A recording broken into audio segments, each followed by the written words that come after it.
Ralph. Yeah. All right. Good morning. I think we're live. Yes, I think the buttons have been pushed and we're good to go.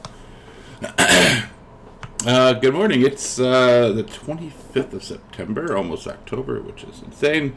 A little bit late start today, but we're going to play some D&D session 33, Odyssey of the Dragonlords, amply titled All Roads Lead to This.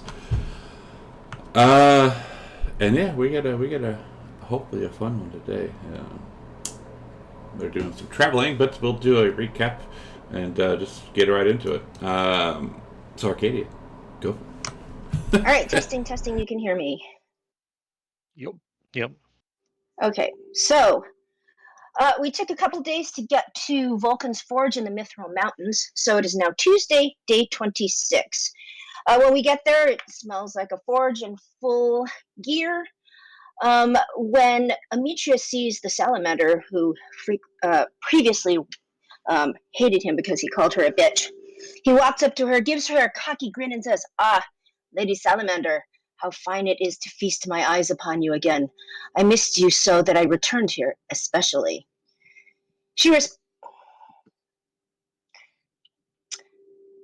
responds with throwing up a little bit in her mouth. Oh, wait. I'm sorry. That was Arcadia.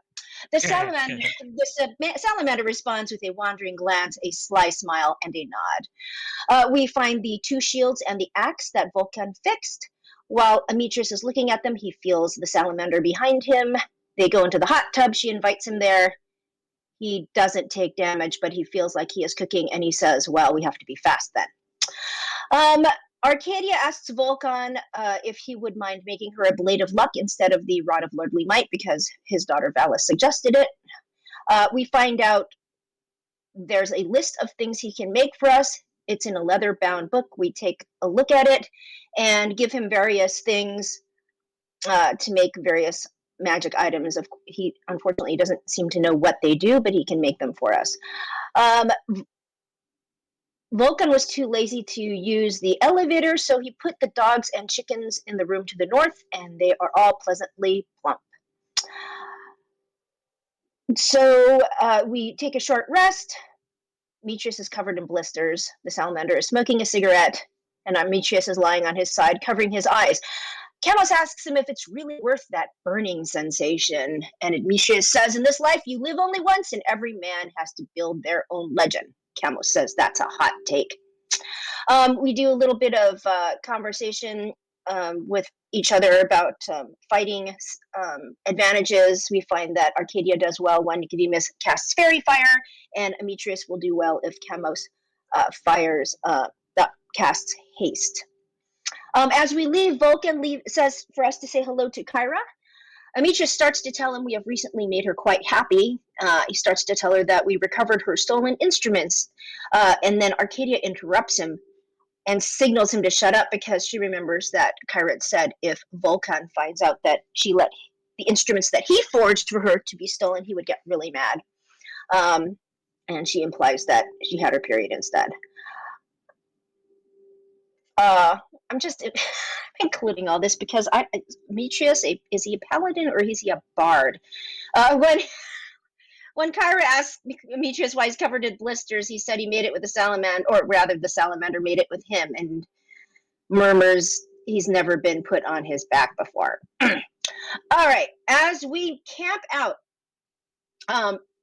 Demetrius asks Kyra to demonstrate her abilities with the instruments, but she declines. And then he shows her the axe of Xander. She refuses to touch it, saying it's ugly. He thinks it's the most beautiful weapon he's ever seen and wonders if we should sell it. But Corbin thinks it might be important considering we found it in Xander's tomb. Demetrius sleeps through his watch because I think he was extra exhausted, which of course angers Arcadia. Wednesday, day 27, as we are getting ready, a caravan with peasants approaches from the west. They are from Mitros, and they tell us that there is a warrant out for us for questioning regarding the theft of some high-priced items. While they're there, Demetrius buys a crate of amazing radishes. And then we find out that there are rumors swirling about us that we kill children, sacrifice them, steal things, and cause a ruckus. Demetrius says they're started by people who serve the likes of Sidon, and the man spits on the ground. Demetrius likes that, of course, and says he's a good man and asks him to tell people good things about us. And as the man leaves, he says, may Lutheria be with you. Demetrius cringes at that. Then he turns to Kyra and asks if she knows anything about the warrant, but she is hiding in the back with her hood pulled up over her head, and she says, yes, those are mine. And she says, those are just jealous bitches. Arcadia then tells Demetrius she doesn't think it's a good idea to admit to anything, whether or not we feel it's justified, because now people will be interested in questioning Kyra as well, because Demetrius had mentioned we were only doing the bidding of the goddess of music and returning stolen items. Demetrius won't lie to anyone, and he is not going to stand by when people slander his good name. It takes us a day and a half to get to Astoria, so we get there on Thursday. We arrive at the gates. The guards excitedly exclaim, the heroes are back, come in. Arcadia goes to the vineyards. She sees Theracles, who is Corinna's father, and breaks the news to him that she was killed with the caravan with the merchants by the Fey creatures. We return to the palace. She checks on Honora and Pythor. Honora is busy doing pre-wedding things. Pythor looks like he lost a little bit of weight and profusely thanks us, or really Demetrius, for the mug. It does not get him drunk, and he loves it. We find the squirrel went with the druids. We spend the night there, Friday, day 29. Demetrius, on the way, he asks Chamos about his doomed destiny and asks him what it means. We find that Chamos' father dedicated his life to find out what it was, but didn't find out anything. His family is really popular with wild animals. They have really bad luck, which causes some people to avoid them and make them social pariahs, which makes them dress and embrace the particular cultural aesthetic. But some people are afraid of them, which sometimes leads them to positions of strength. And that's all he knows. He doesn't have any offspring because he hopes the curse will end with him. Camos's father died when he was doing magical experiments, but his mother is still alive. Demetrius says that every man makes his own destiny and not to worry too much about being doomed. He has his fate in his own hands. Camos replies, he doesn't worry about being doomed. He's very certain of it. Demetrius says, well, why don't you get struck down by God with lightning before you complain? And Camos says, well, some of us are handed bad luck. Others, they make their own. We are on the road when Nyx comes down. We just find a shadow Pegasus and a female assassin are on our trail. There is a big battle. We did surprisingly well. I don't want any DMs listening to think that we got off easy, because I think we were really lucky with the dice, because this person who attacked Kyra first hit her for 62 points of damage. So if we hadn't been lucky and Camo's casting Hold Person and using his divination dice to make her fail, and also some saves against poison and getting missed by the Pegasus, we could have been in really bad shape. But we fought well. Demetrius, when the assassin was held by Camos and grappled and thrown on the ground by Corbin, Demetrius stepped up, hit her 3 times, and killed her. He let the Pegasus go. Something about him being part horse had a connection with it. He gave it a little radish, and it flew off, gave it a little salute. We continued the Temple of the Oracle. When the Oracle saw us, she glared at Corbin and said, we need to talk about the little hussy you've been hanging out. He asks her, which hussy are you talking about? And she's talking about Princess Honora. Camos seems to recall that the Oracle did not have special time for Corbin the last time we were there. And when Arcadia confirmed that, Camos replied, right, I'm just saying, it's like you gotta pet a dog every now and then. So Demetrius bowed to the great Oracle and said he has hoped that she is pleased with our efforts so far in the cities of Astoria and Mitros. And she says, well, I know that you've been causing some shit. You stole. And we find out, Demetrius is horrified. He says, did you make us steal? We find out that Kyra lied to us, and that those are not her instruments. But she was feeling bitter that they kicked her out of the Four Winds band. So we end up, Camos really lets Kyra have it, and we leave the instruments with the Oracle to return to the Four Winds when she finds out where they are going. They were scheduled to go to Arisia for their next show, but they probably canceled it. She's going to find out where they are. Demetrius is worried that his deity will be disappointed and abandon him and take away his powers for this crime. Corbin pulls Versi, the Oracle, aside, asks her about his prophecy and his past. She does confirm that Esther Archelander, absolute power corrupts absolutely. He asks if they can spend a little time together. He puts on an athletics display, bouncing his pecs a lot, so she gives him that look. Demetrius asks her if the weapon he is meant to slay the dragon with is the axe of Xander. She hisses a little bit and says, put that nasty thing away. Do you know how much blood that has spilled? She tells him it is useful. It can hurt people and might help us on our quest, but it is not the weapon he is seeking. And it is also not the weapon that killed Corbin. Arcadia asks the Oracle about the Amazons, as well as our current quest to regain the Ultros and fighting the ghost of Esther Archelander. She just says to be very careful, but not all is as it seems when we get to where we are going, which is just like Kyra, just like the satyrs, in the wine. Confirm we need to go to the Island of the Fates to find out Demetrius's and her intertwined fates, as well as to find out more about Camos's doomed path. When Nicodemus asks her about his vanished family, shockingly, she doesn't remember his family either. She thinks maybe the Fates are being cruel to him, but she has never seen him with a family. When he asks if the Fates are behind it, she describes them as cruel bitches. We overnight there and head out Saturday, day 30, when we run into a man with a fox, a chicken, and a bag of seed. We have to do a puzzle getting all of them across. And when we successfully do that, we get magic items. Corbin gets a bag of holding. Nicodemus and Arcadia both get oil of slipperiness. Demetrius gets a second level spell scroll of Animal Messenger. He gives it to Camos so he can copy it, and Camos gets a potion of Fire Breath. We make it to the Sour Vintage, and now there is a sign up front that says, "This is the gathering place of the heroes of the prophecy, where they gathered before slaying the great boar." Nicodemus says, "It's the piggy." And Corbin remembers it as the place where he defeated Demetrius in battle. When we walk in, great cheers erupt as Tallow, the owner, offers us free accommodations and food, and the patrons ensure we drink for free. They ask us what's on the agenda. We find when they find out we're going for the Ultros, an extremely drunk rich old man says he has seen it. Even though it's a landlocked river, we tried to convince him to lend us or let us hire his boat, but he refuses. Well, actually, it's too expensive for us. And it seems that Demetrius is nervous about going on boats.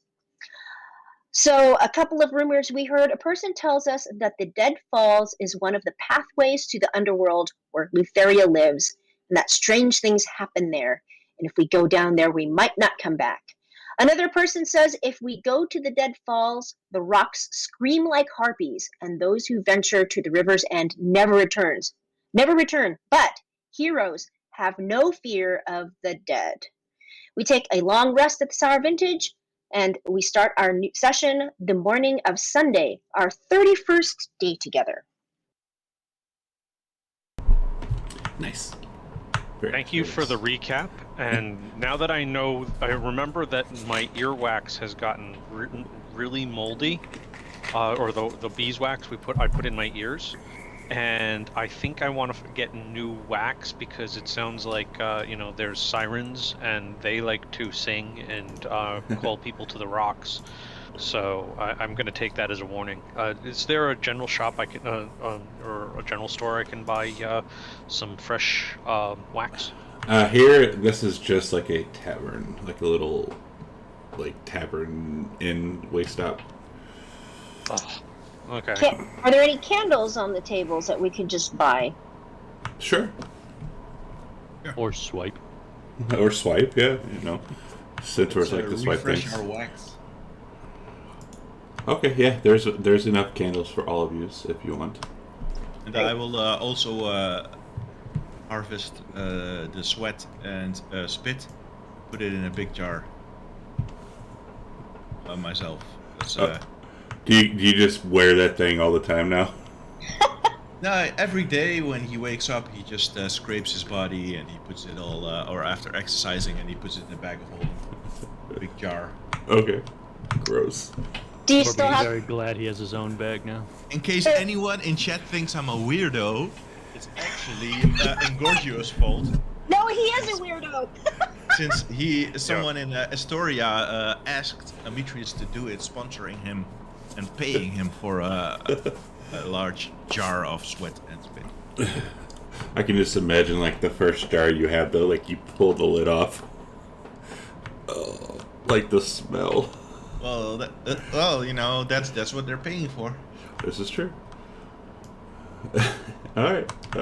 Gross. Are we? I'm assuming ready to head out on the road again.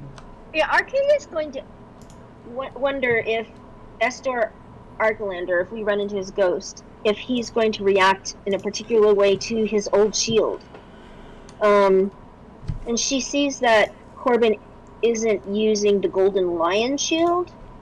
She wonders if, as a incarnation of a Dragonlord, if the Estor Arcalander shield would do anything for him. And she would also not mind carrying one of the shields. I mean, the Golden Lion shield would be great. She doesn't really want to carry a Dragonlord shield, but what does he think? If you have a use for the shield, I don't use the shield very often because it interferes with my I'll pull desire the to kill shield things of with my bare Estor. hands. I'll pull it out of my bag and give it to Arcadia. Thought I had that. Yeah, You have the other one. No, we're switching it off. I think we're switching it, if that's cool. Yeah. And then Corbin can have the Esther Archenlander, and being a Dragonlord, see if that has any effect if we run into Esther's ghost. And I will pull out the axe of Xander, and I'll put it on the ground next to Corbin and say, "You want to wield this as well?" And the axe itself is bigger than Corbin. I'll pick it up. I'll say, well, maybe. I don't really like weapons, but maybe. It worked well against Draxus. There it is.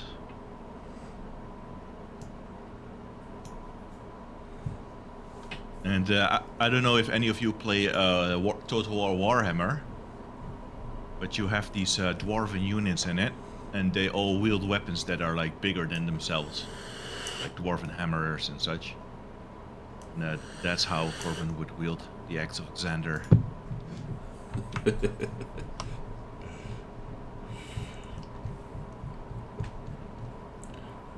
Actually, I wanted to check something really quick. While you're checking there, Engorgio, I'm just double checking that. There are attunements in play here too. Remember? Yeah, I was gonna check. She would need to attune to it, right? Yeah. I assume we would have done this overnight, but Okay. I don't assume anything. Well, we're saying it. We did. we like to make an ass out of you and us, Mm-hmm. All right, so you attune to the shields. especially you. Yes, and I'm just double checking from reading the description. Unless I'm actually I'm holding it. I don't get any of the magical pluses to it. Okay, Correct. yeah, she's not. It has to be equipped. Okay, it's not equipped right now. The Archelander shield does not require attunement, because it seems to be a regular shield as far as anyone can tell. Reminding everybody to start with inspiration, and I guess Camos has to roll his portent dice. Thank you. Also, how long does it take to, learn a spell from a scroll? Oh god. Ooh, good one, Camos. Yeah. I Alrighty. linked you an entire guide on it, Kamos. Let me guess you didn't click it. What spell level? Just got rid of my inventory tab. There we go. Animal messenger. It's animal messenger spell.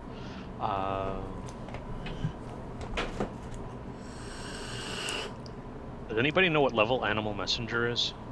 I believe it was. Yeah, 2, I think. Yeah, it's 2. Thanks. All right, so that would be an intelligence check, and I believe 50 gold per level. Yeah. Okay. See, for each level, the spell process takes 2 hours and costs 50. Yeah, so it'd be 100 gold, 4 hours, and then an intelligence or an Arcana check. DC is 12. Okay. So, can I do that this evening? Yeah. All right. And what's up with the frogs, man? It's a little loud. I'm turning it down. But you're in the forest technically. All right. I just want to make sure we weren't about to get overrun by a horde of frogs. Would I do that? Plague of frogs! Would I do that? Mm-hmm. My character has a little bit of a thing with wild animals, or they have a thing with him.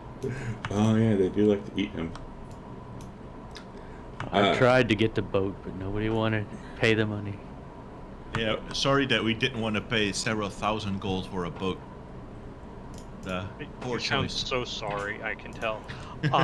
Now, is this in the tower or just out in the open? You can do it in the open because you'll know if it works or not. Yeah. You successfully write it down. Just subtract your 100 gold. Whoa. Now you can harass people with birds. It's a ritual, so I can write. Is it a ritual? Yeah. That's sick. And Does that it cost uses the anything? scroll. I don't know. I'll check out in a minute. You're right. Maybe it does. Oh, it doesn't. All right. So, and Corbin, you attune to the X. Yeah, and I'm gonna try it out for a while, I think, just to see. after all these months dissing people that use weapons. Not happy about it. Well, at least this is not just any weapon. This is his squire's weapon, who succeeded him. So there's some connection there. I think if we just wind back and we make a clip of all the times that Corbin said people that use weapons are cowards. Weapons are for cowards. I refuse to use weapons. Right. Yeah, what I think you should have done instead was like, instead of finding his weapon, we should have found his hand, and then made, Corbin, chop off his hand and sew this one on. We did find the guy. He was like an Different undead. game. We went to his tomb and he like got out of the tomb and Amitris dissed him. Oh yeah, sure. Well, that was Xander. Yeah. Oh, you mean chop off Corbin's own hand? Yes. But his corpse was never found, was it? That's right. Right. It's like if his magic weapons or his weapons are his hands, how are we supposed to get upgraded magical version of his hands? Oh, good point. All right. There's a tattoo I've been looking for. Just coat them in gold or something. Yeah, he has his knuckles tattooed with like a 4-letter word. Versi.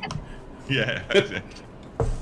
He has left and right tattooed on it so that he knows which direction his hands are. Okay, let's move to the Deadfalls. And it's gonna tattoo gnome power on each hand. Alright. On the road again. Alright, so if you're looking at this map, I would say we get about right here successfully. And once you get to right about there, all of a sudden it just gets deathly quiet. Okay, I instantly stop in my tracks because it's been a month, and every time this happens, we are into some shit. So I'm going to do a perception check. Okay. Because the first few times we kept walking, but now. I would like to do that too, if that's okay. Okay. Our adventurer instincts are honed.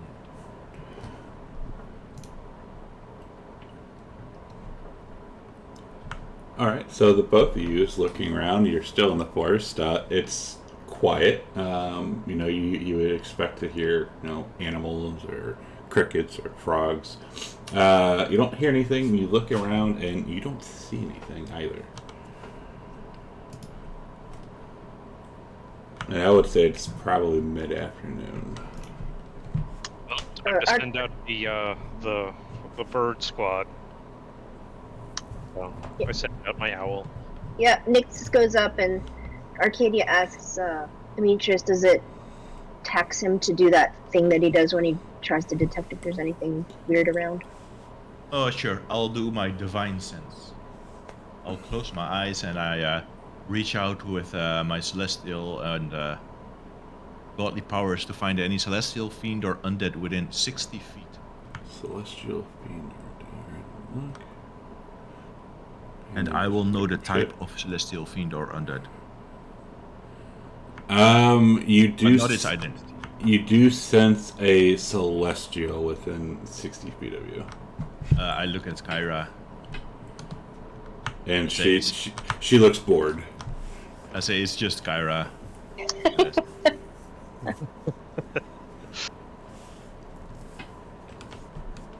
And yeah, so she looks bored. She's kind of hanging out in the back on top of Volon, ever since she got that chastising from Kamos. Well, time to get going. I don't sense anything. I don't think we have a choice but to move on carefully. Okay. So Arcadia, as usual, is going to drop back a little bit. All right. I'd say we could probably get it right about there before nightfall. If you want to continue on, you're more than welcome to, or we could camp for the night. At nightfall we can. Sorry, I didn't quite hear that. It's dark now? Yeah, it's getting dark. I would say if you guys wanted to camp out, you can, or if you wanted to keep pushing on, you can. It's up to you. I think it'd be better to camp here. Yeah, I agree. and, I'll suggest that I take the first shift this time so that I don't fall asleep. Okay. Little horse nap. Alright, bedding down for the night.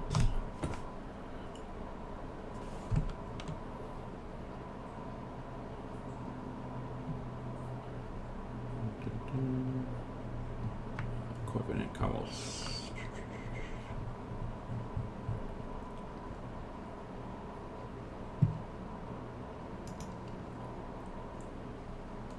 Corbin, Carlos. What am I missing? Roll. Push Roll. a roll. Oh, sorry. Alright, so everyone's watch, except for Ametreus. So Ametreus, despite being the first one on watch, you still fell asleep. Oh my god! Wow. I don't know, but you still fell asleep. Maybe I because wasn't it's even tired. maybe because it's so quiet there, and everyone's snoring. You can hear Arcadia in the background, like doing like little light snore. That great feel again. Yeah, and everything passes uneventfully. Nothing comes to bug you. Everything's nice and cozy. So we'll need new rolls from, I think, Kama's. Yeah.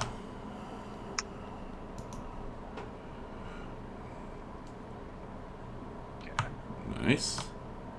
Nice. Not bad. Total opposites. Yeah.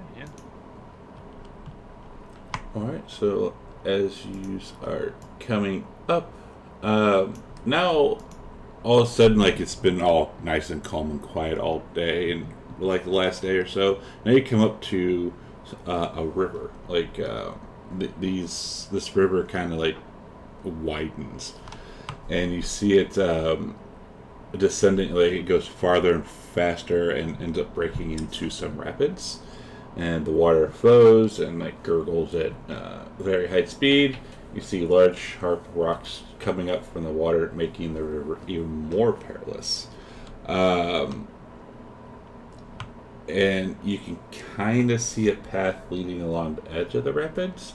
It is soaking wet though, so it might be a little slippery. Ralph, get your ass back. Tie ropes around each other. If anybody falls in, we can grab them. All right. Maybe the best climber of us should go first. Is that an I have- athletics skill? I have +6 in athletics. I got +9.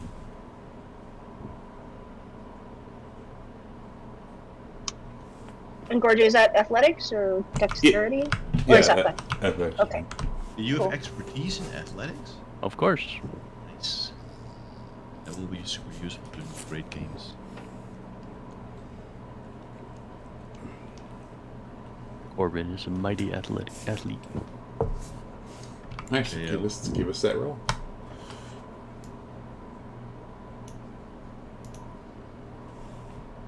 Yeah. So you start walking. You kind of go in slow, and like you get onto that path, and you start looking, and yeah, it's a little wet, but it's very. Otherwise, it's extremely safe to travel down. Corbin is used to wet surfaces. So the path weaves and winds along the rapids, twists and turns, and the sides of the canyon itself, like you're kind of descending into it, there seems to be closing in around you. The walls themselves are adorned with horrific carvings of what seem to be faces, both human and inhuman. Wait, what did you say is closing around us? The walls, because you guys are like going down into the canyon. Ah, So like the cliffs themselves look like they're starting to close in on you. And we mean this in the metaphoric sense, not like they're actually, we stand in one place and we feel it get a little smaller. Give me a Right. perception. Give me a perception check.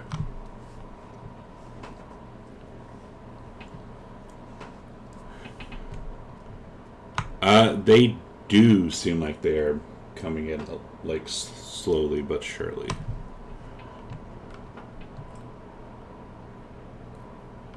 And as you kind of make your way farther down the path, the canyon continues to grow more narrow.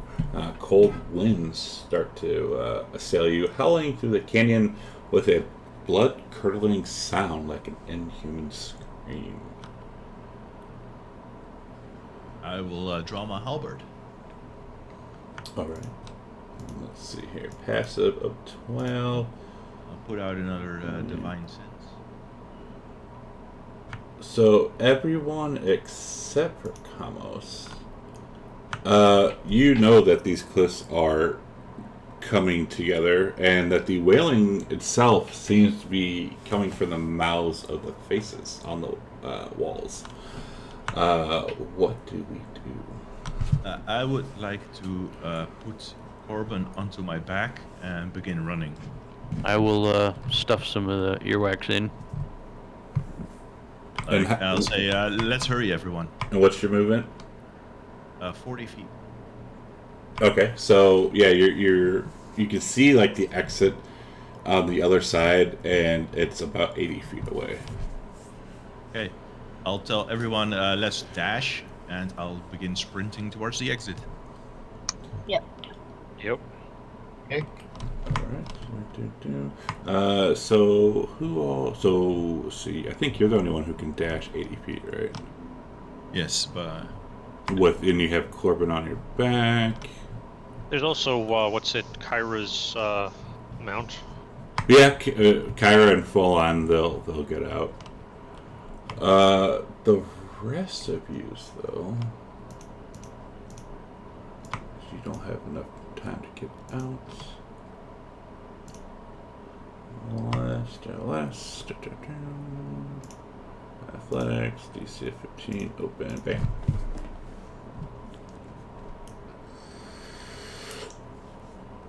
Oh, hell.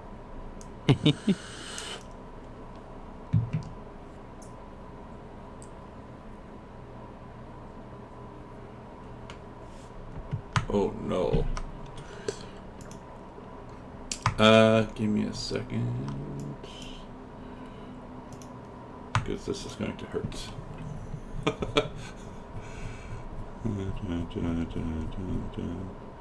my god. Bam. Bam. Let's put that on there. Bam. It's the kind of thing where I have Misty Step, so if I missed it by 20 feet, or even if I miss it, I'm still going to try and Misty Step the last, jump. What's your move? Oh, yeah, because that's a bonus action, right? Yeah, it's Yeah. a bonus. Okay, so you can get out. And I used Misty Step to get out, right? Yes. I'm just marking down the spell slot. Yes. That'll work. when I get out, I'll turn around and throw out the other end of my rope of climbing. Go. But it's probably too late. Yeah, you only have one round to get out of that. Arcadia.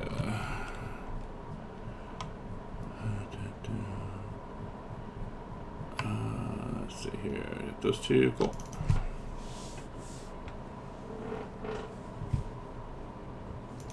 Nice. The gates of death. Uh-huh. Jesus.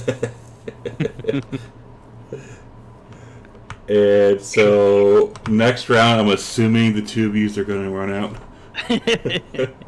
Yeah, I'm not sticking around it. Okay. I think about lounge inside here, just have a nice talk with the walls. I'm just one gate of death away from my ideal weight. Well, 2, 3, 4, 5, 6, 7, 8. Hang on. So that'll work. You guys are out of that. Let me reset this. So how that gate of death works, if you didn't get out, you would take next round 7, 8, 9, 10, 11, 12. Next round, you would have taken 39 damage. Be splattered. You would be splattered, exactly. Alright, so yeah, you get out just in time, and as the rapids kind of twist and turn some more, you approach what appears to be a massive waterfall. The water of the river pours into a vast shadowy chasm and vanishes. The sight itself is beautiful, but you find it disconcerting that such a large river could come to such a sudden end. The thundering sound that typically occupies waterfalls is strangely absent here. It's as if the water and the noise have been swallowed by a void. Arcadia. Take a leap of faith. Arcadia, who is Faith in what? Arcadia, who is still kind of limping a little bit, looked at Demetrius and said, "Can you check to see if there are dead things here? Because that's what one of the rumors was." Sure. But firstly, I'll say you're welcome for saving you, Corbin. And then I'll put him off my back, and I'll send it. How many of those do you have? 4. Oh, nice. Dead things. That's just divine sense. Okay, so the only thing still that is giving off any indication is Kyra. I turned to Kyra and said, "Did you know this would happen? The walls coming in?" Nope. So it's your first time here as well? Yep. I will tell Arcadia that I do not sense any death things, but it's the range of my senses is not too great, so maybe you can your bird around. Yeah, I'll send Nyx and ask Camos to send Sapphire. Yep.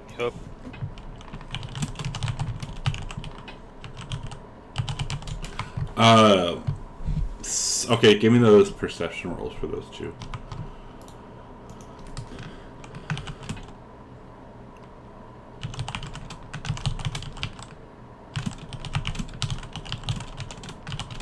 I don't have. Maybe I should get. I shared that with you like a long time ago. Well, I don't think it matters. I rolled a 1. Yeah, perception. Yeah, the bird knows that this is, yeah, no. You guys don't sense anything. Ooh, a mouse. Or see anything. Yeah, mouse. Thomas is doomed. I guess the bird is doomed too. I'll say nothing for it. I'll use my rope of climbing. I'll attach it to a rock face. And, I'll begin climbing down. I think vertically, like like rope climbers do, but like with my boots against the rock face. If I can do that. And what is the range on that rope climbing? How deep is this chasm? The rope climbing is too short, obviously. I will. We have 2 because I've got 1 too. If we need it. I don't know what. I need to know what the range is. I'm not going to tell you if it's deep enough or not yet. 60 foot. So we have 120 if we need to. Do you tie both together at first, or do you just tie one and then go down, and then if you need to tie the other, or how do we do that? I mean, I would probably lower the rope to see if it goes to the bottom first, and then if it doesn't, I would tie it. It does not go to the bottom. We'll tie them together and begin. Okay, so you go down. It does say it shortens to 50 foot when it's knotted, so maybe only 100 foot. Yeah. All right. So do you tie the 100 and try to go down, or do you try to put it down first? We try to put it down first. I'd like to take a moment to evaluate what we're doing here. We're climbing down the deathfalls. Yeah. Didn't we get the rumor that say that the Ultros was on this river, not down the falls, right? Yeah, but that was just a drunken guy. I thought we were just gonna go up and down the river, looking for a ghost ship that this guy said he saw. And he said he saw it at midnight. Guys, we got a map leading us to the Outpost. Well, what does the map say? Are we past it? Or I didn't know we had it. I pull out the map and I look at it. All right, so looking at the map, you see a little secret inlet that's shown on the map, but you don't see it where you're at right now. Is it above or below the Dead Falls? Yes, Oh, the map is not clear on that bit. correct. I'd like to. I'd like to roll perception. Looking around then. I'll roll Give me an investigation instead. Oh, I hate you. I know. When you're actively looking for something, it tends to be investigation. All right, so Metreus, he's he's about ready to go down this hole, and then Arcadia's like, "No, you dummy! Look, there's a passageway here." And you see, Arcadia, you see like a little switchback rocky passage, but the passage itself is flooded by water, which is about 5 feet deep. So you kind of have to like, imagine like you're going into like a like a rocky inlet, and then you look down and you kind of like have to swim under something, you know, to like find the secret treasure, if you will.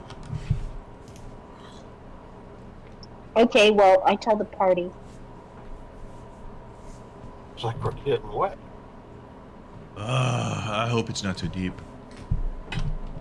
It's deeper than Corbin is tall.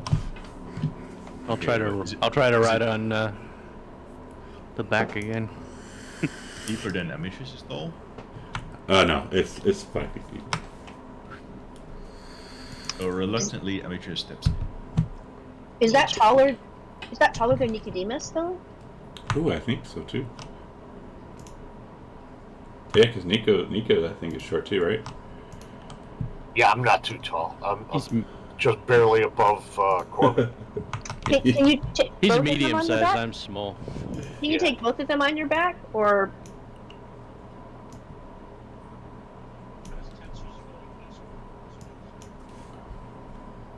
I didn't hear what you just said. You look really He's quiet. asking if Tensor's floating disc Sorry would about hold. that. I think so, because I think it holds like 10,000 pounds or something. Yeah, but it's like it floats a couple feet above the ground, and is it just gonna like operate as like, you know, something that keeps your head above water? But we had to like dive Oh, below yeah. an inhammer or something, right? Correct. oh, you may have to go into a tunnel or something? Yes. Oh, So we have to get wet anyway. So whilst we're doing that, I'm gonna ask Corbin. So, did you ever, hook up with the Oracle back at the temple a few days ago? He looks pretty pleased with himself and says, "A gentleman never says." What a shame! It would be a good tale in a tavern. I guess you wouldn't appreciate that. Arcadia just rolls her eyes.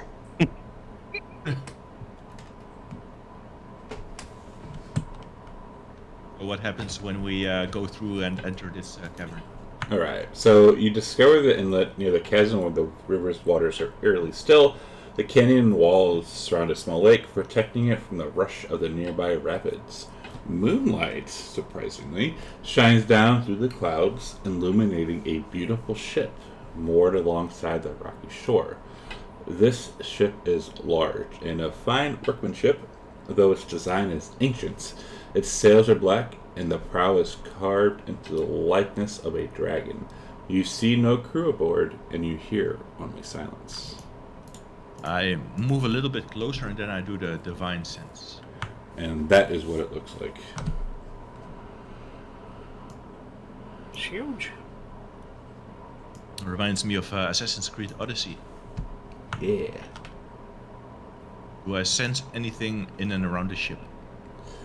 Undead. You do not. What? Well, Arcadia, that I don't sense the presence of the undead. Well, maybe it. Well, she's going to remind everyone that supposedly it's haunted by the ghost of Estar Archelander, but he might not manifest until maybe someone gets on the boat. And we did have that vision all together after drinking from the Dragon's Horn, that we were on the Ultros with the compass, the Antikythera, but there were leering corpses rowing the boat, and also that Versi said that not everything is as it seems. I will close my eyes and I will say a prayer in Sylvan.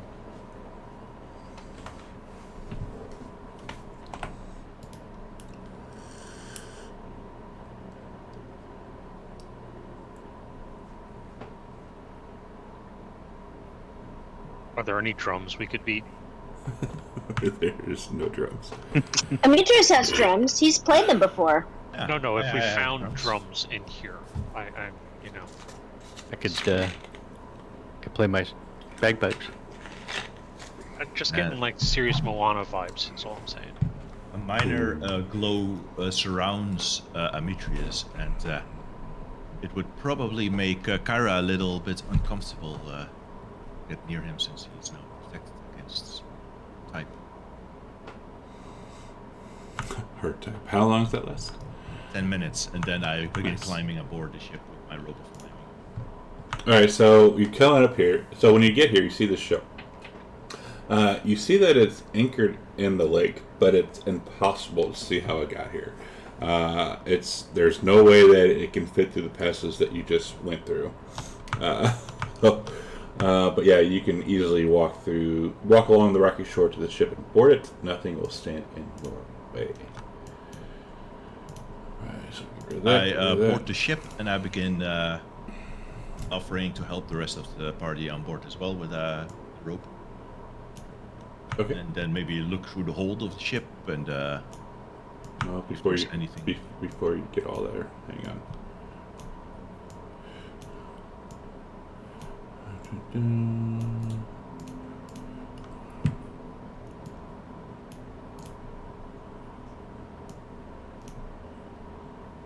It's a big ship. Yeah. So on the top deck of the ship, you feel a kind of a chill in the air. The ship appears abandoned, although it is well maintained considering the age. Listening carefully, you hear faint whispering, and then you sense movement around you, as though from crewmen at work. For a moment, y'all think you can hear singing from the back of the ship, but when you turn to look, there is nothing. I'll use my divine sense one last time. Didn't you use it 4 times already? Well, 3 times with a long rest. Let's see, that is undead, celestial, and fiends, right? 60 feet.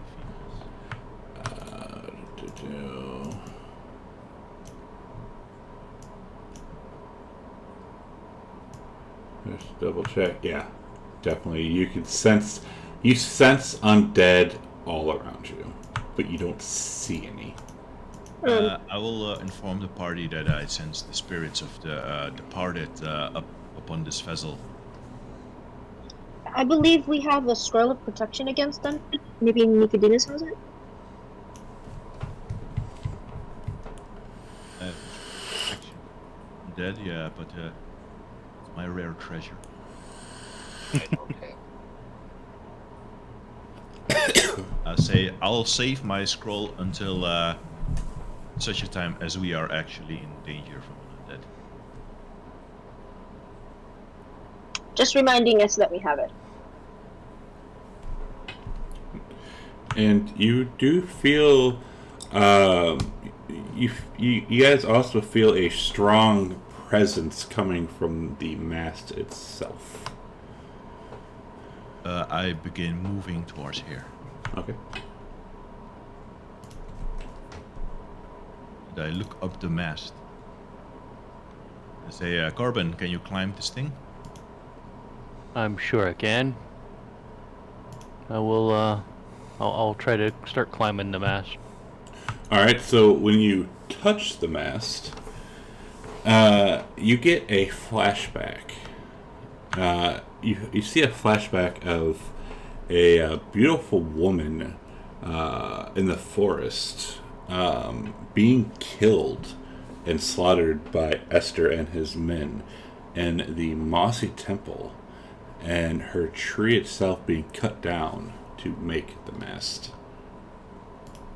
Right.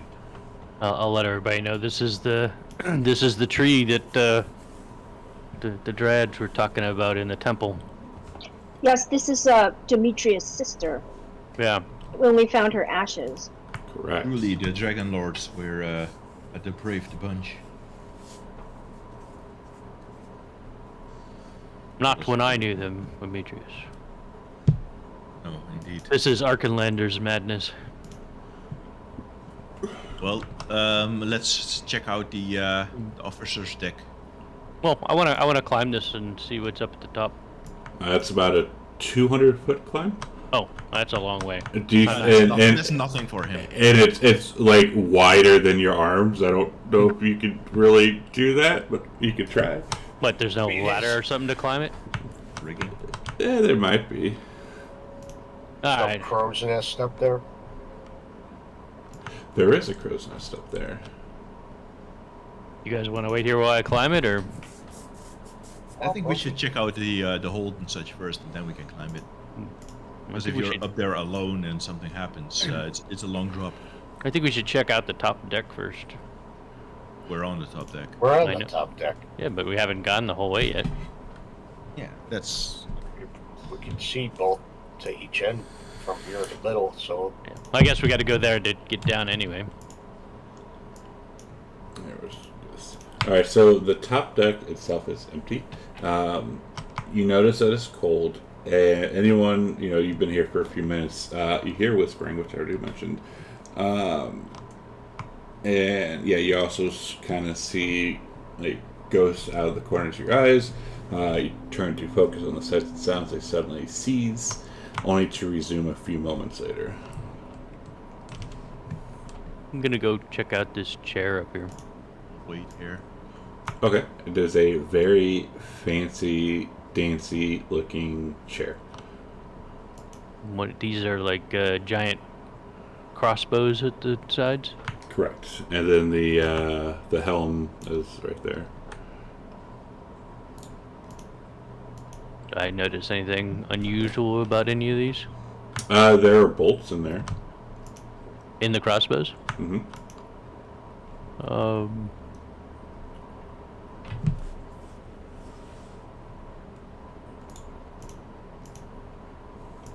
What happens when I touch this chair? It feels nice. I don't get a flashback? You do not. Maybe Arcadia's gonna go and Think we should disarm these crossbows? yes. I'll take a bolt out of the crossbow where I'm standing. Okay. Alright, I'll do it on the other side, but in no way do I destroy this thing, because we might have to use it. I'm not gonna destroy it. I just don't want it to be armed. Corbin, give me a strength check. Strength or athletics? Strength. Alright, so yeah, you pick it up. It kind of teeters you for a second, but you gain control of it.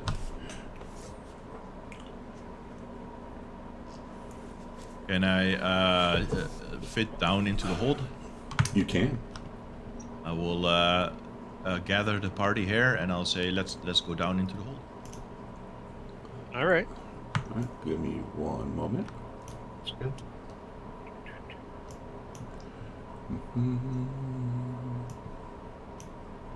Oops, I guess I could have just done this. Bang.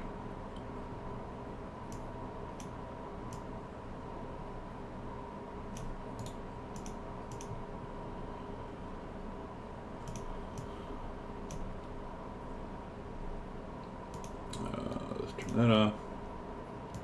Alright, there we go. It looks like our visibility is super awesome at this point. Yeah. I'm gonna cast light spell, just assuming that that it's necessary here.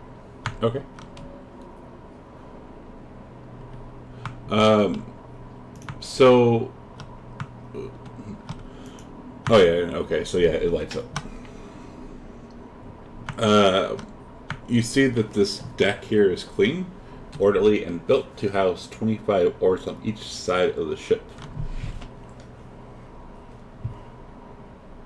That the mast in the middle. Correct.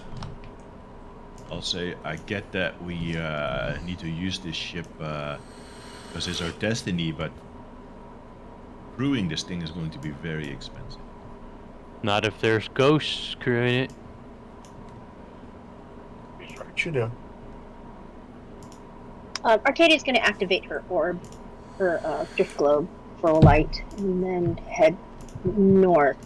Yeah, I'm gonna go check out the end here. North. Okay. Nico's gonna peek inside this room here. Alright, let's do Nico first.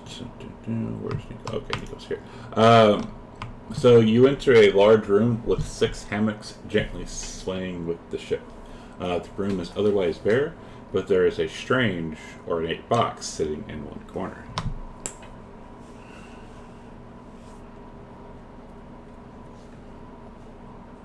I would say It's a ornate fox? Ornate box. Oh, box. I thought you That said makes more fox. sense. Yeah, box. Yeah, I was like, what the hell?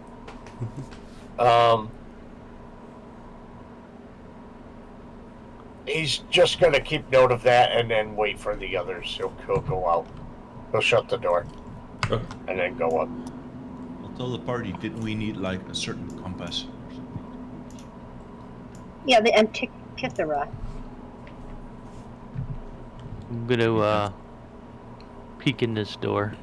Alright, so when you went into this area here, it is a small storage cabin housing all the necessary provisions for a short journey out to sea.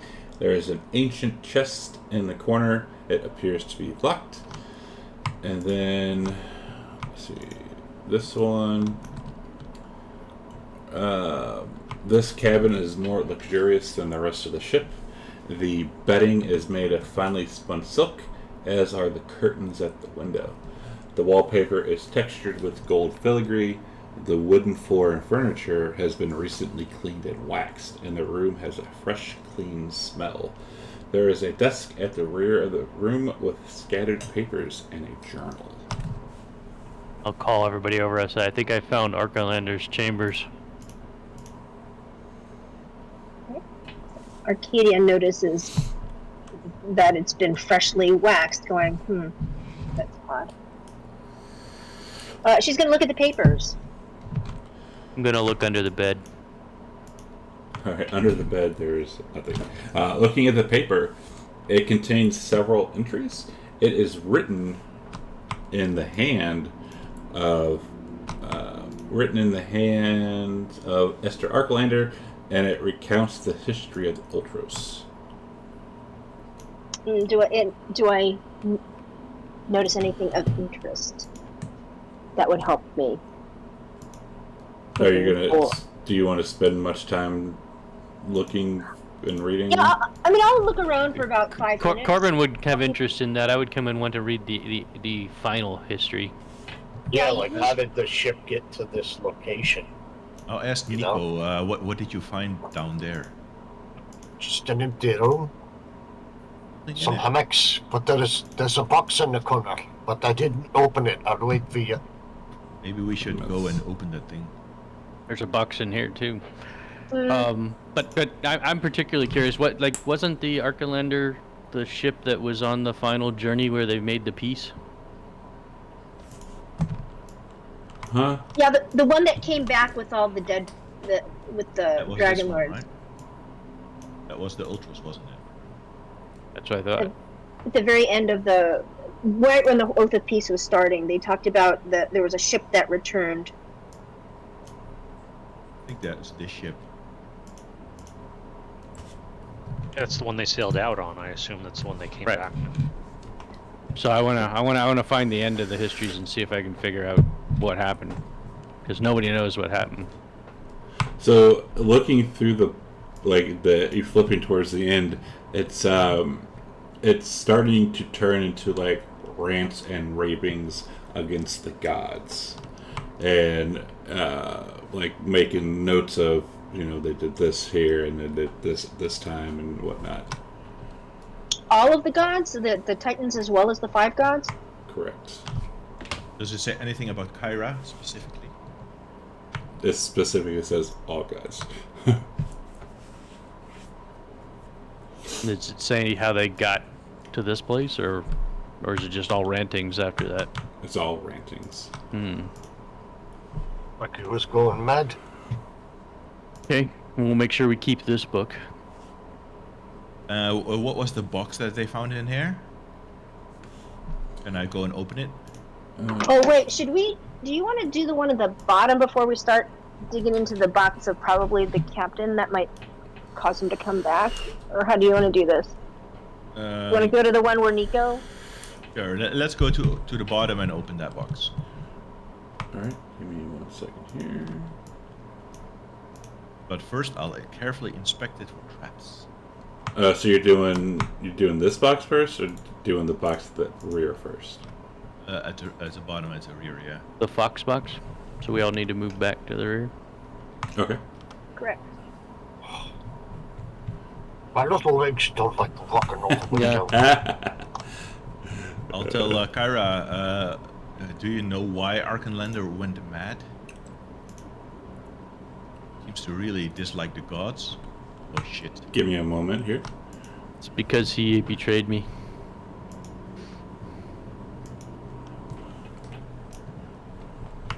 Oh, no momento, please. And I need to hide this one. Alright. So, as you step out of this, you see that at each oar now sits a single silent man. Looking at closer, they appear to be translucent and partially decomposed. I'm imagining just like our vision when we drank from the dragon horn. Yes.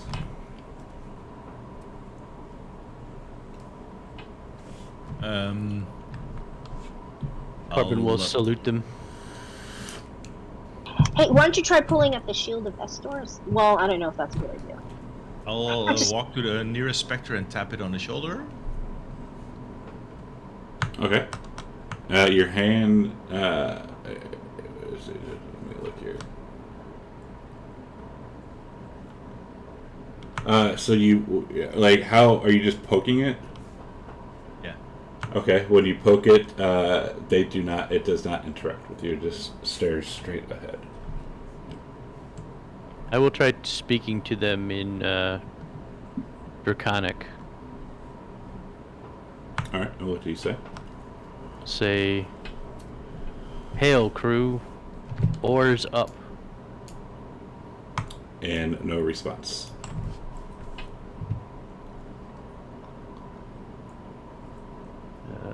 I would say,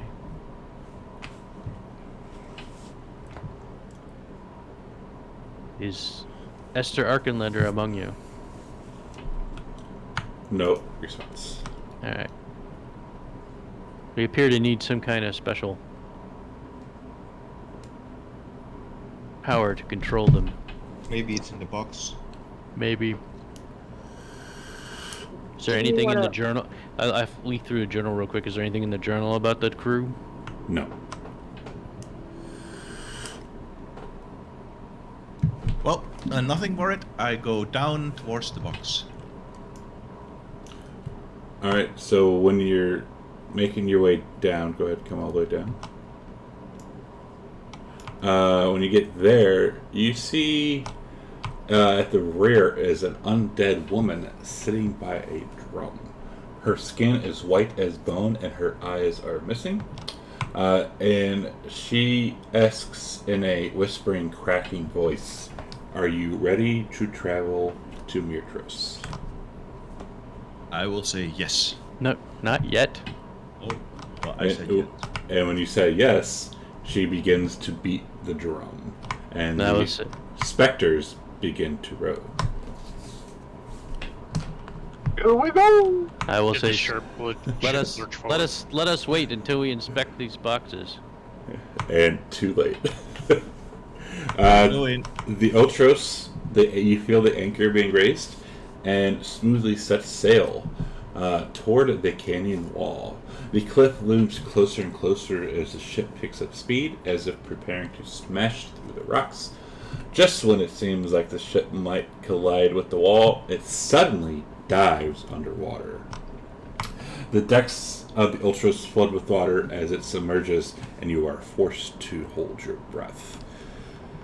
Amelia screams. The ship travels at a terrific speed, rushing past large aquatic creatures and shadowy rock formations. Your lungs ache with the effort of holding your breath, but finally the ship surfaces. You find yourself surrounded on all sides by the gentle waters of the Cerulean Gulf. This ship. How did that happen? This thing has powers.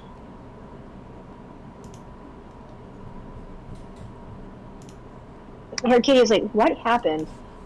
I told the woman that we wanted to go to Mitros. Well, we're below. Can we see out from this deck? Like, are there? I'm guessing there are holes where the oars are. Do we see Mitros? No. Okay. All you see is all you can see is water. Okay. But I guess we're Oh, moving. Oh yeah, you guys are moving. Oh, we're moving. So, okay. Should we? I suggest leave that we're this moving up? towards Mitros. Maybe Yeah. we should stop before we get there. We Why? don't well, we don't want the king to have the ship. I'll Right. You tell ain't gonna her. take it from us. How long will it take until we reach Mitros? No response. I will Here's- tell her stop the ship, No response. and then I shrug and say, "Well, that's destiny for ya." Let's check the box then. I'll go and the box is that on like the very bottom? Yes. I'll gently poke it with my halberd, see if there's like a pressure plate under it. It does not move. It looks like it's attached to the floor itself.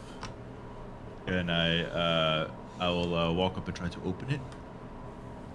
It is locked. I will ask Arcadia, "Can you pick this lock?" All right. She's gonna go there. Investigate for traps first. And if there are no traps, she saw him poke it with his halberd, so she's not going to bother doing that. But if she doesn't detect any traps, she's going to try to pick the lock. Alright, it does not appear to be trapped. You do not pick the lock. Can I put the tip of my halberd in like the opening and pry it open like a crowbar? Well, she's going to go into the other room. Does anybody else have thieves' tools? Can I just use my crowbar? To try and pry it open? With force. Crowbar. You can't. The crowbar is too wide to fit in. Corbin, you don't have thieves' tools? I can use them, but I don't think I have a set. Oh, you don't have them, but you can use them. Yeah. Meaning you have proficiency in them? Yeah, I'm not real good at them, but I've got a minor proficiency. I got plus. I mean, I can lend you mine and then offer to help you. Or I can try again. I don't know how that works mechanically, since we're sitting here for a while. Just keep trying until they break. Perhaps there's a key somewhere. Yeah, we could check that other chest out. To the Wait. top then. Want to do the top chest? Well, I bet if I hit this thing hard enough, it'll crack. Wait. I'll grab the thieves' tools from Arcadia and give it a quick shot. And she's gonna, if I can help him, because they're my tools, and I explain. Would that give me advantage or not? No. Oh, never mind. You can try. No.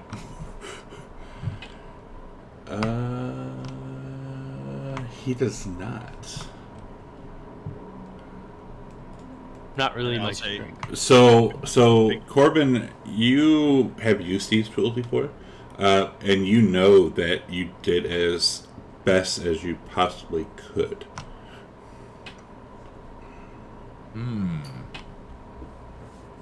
I think this is only going to be opened by a key. I'll I'm pretty ask sure- Kira. I said, Kira, you're wise in these. Do you know anything we should know here? Nope. Maybe the keys in the captain's quarters. So I go all the way up again and I begin searching place with the bed. Well, there's that box here. Well, while we're here in this, and while Arcadia's down here, she's going to investigate to make sure that we didn't overlook any keys for this chest in this actual room.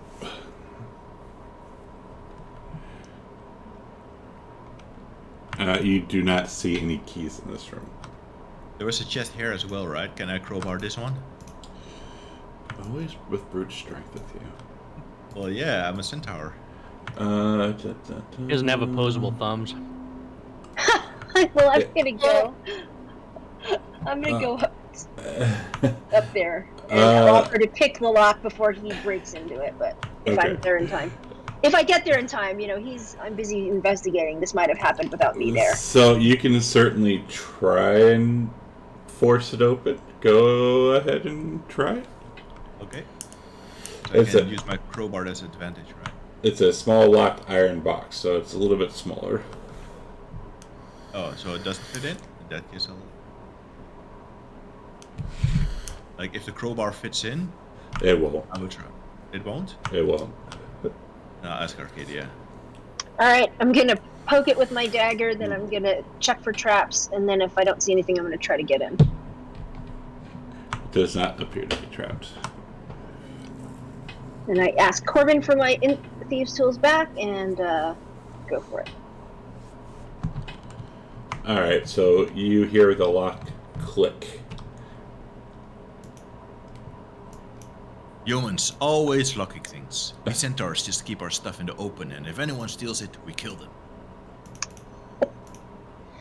All right, stand back, and she's going to take her dagger and lift the lid, not standing in front of it. Alright, so lifting up the lid, nothing goes off. All right, what's inside?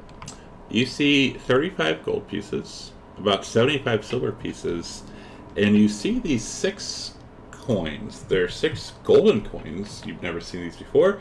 On one side is the face of Xander, and an engraving of the legendary ship Ultros on the other. And the coins emit a faint golden light. I call Camus over. Hey, And what's up? Shadow, can you take a look at these coins? They are glowing. I have a feeling they're magic.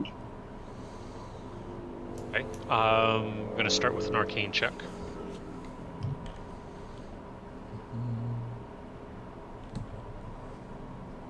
You do know that they are. They do appear to be magical.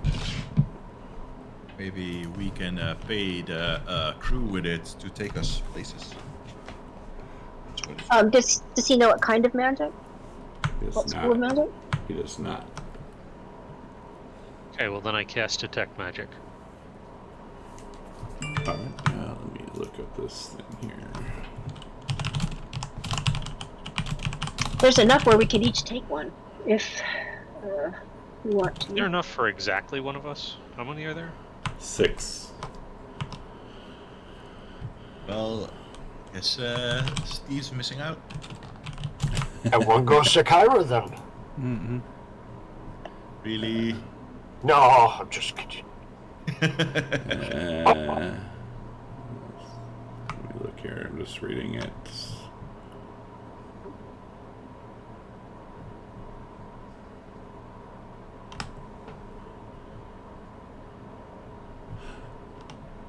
You get the sense of dunamancy. Sorry, What? Ooh. That's all I'm Do going we, to do we say. know what that is? Kamos wood. Did you say, what was the word you said? It seemed like- Doomancy? Yep. Doomancy? No, Dune. Dunamancy. As Camos, in, can you like- explain what that is? Yes, that has to do with the spice trade.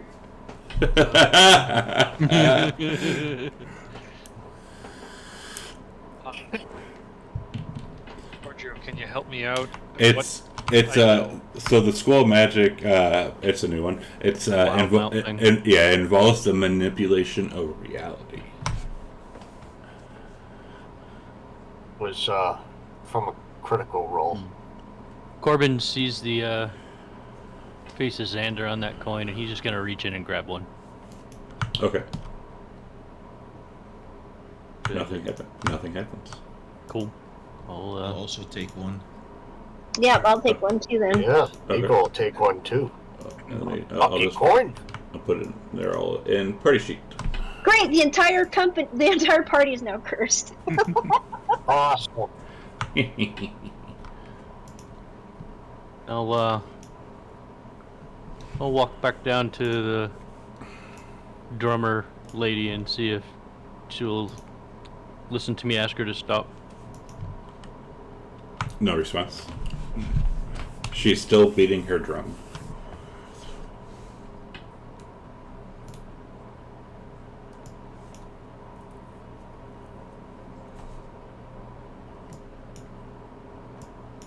Okay, well, that's, I think, are these stairs going down? Is there like an even lower level on the ship? It's up. There's a hole down there, but it's just like random crap. There's nothing special about it down there. The bilge deck. Yeah. The poop deck. Can we open every bit of crate and every sack on the ship, taking our sweet time? No. There's a few doors, and they are unable to be opened. I would investigate this room and the room below us. I would do, but we didn't find anything extra like keys or anything of interest. That is correct. So I'll suggest, can we break it open now? Maybe we can just destroy the chest and see what's inside. I'm gonna go down there and see if it opens now that I have a coin on me. And by the way, Corbin and Demetrius need to get theirs from the party sheet. I think I got mine already. Oh, okay. I got mine as well. Well, maybe not. I don't see it. Where is it? Maybe I missed it.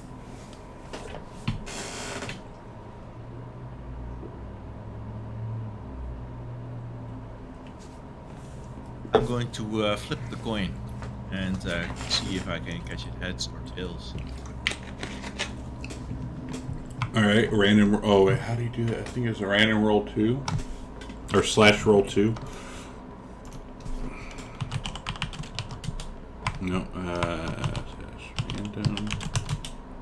Yeah, do / random 2. Alright, you get a hits. Try again, just to see if the... this coin is magical indeed. It landed on a 1 twice.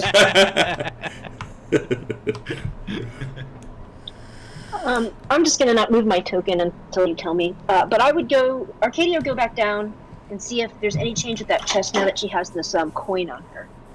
There is not.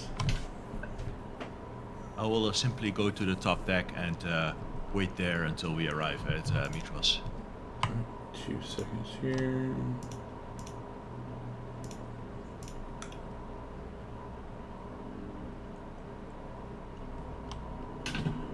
Alright, so Demetrius went up top, okay.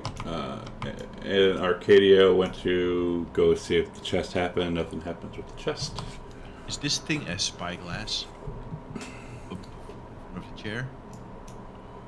I think it is. It looks like one. Yeah, The spyglass is the spyglass and the wheel. And I'll say, I've only ever heard of these things in legends. I hear they cost like 1,000 gold. I will peer through it. Alright, peering through it, all you see is darkness and water.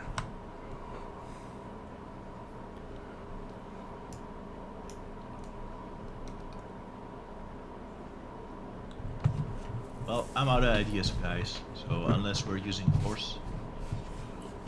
So we'll get ready for a sea voyage. Yeah, there's cots, and you guys can, if you want to sleep, you can sleep and all that stuff.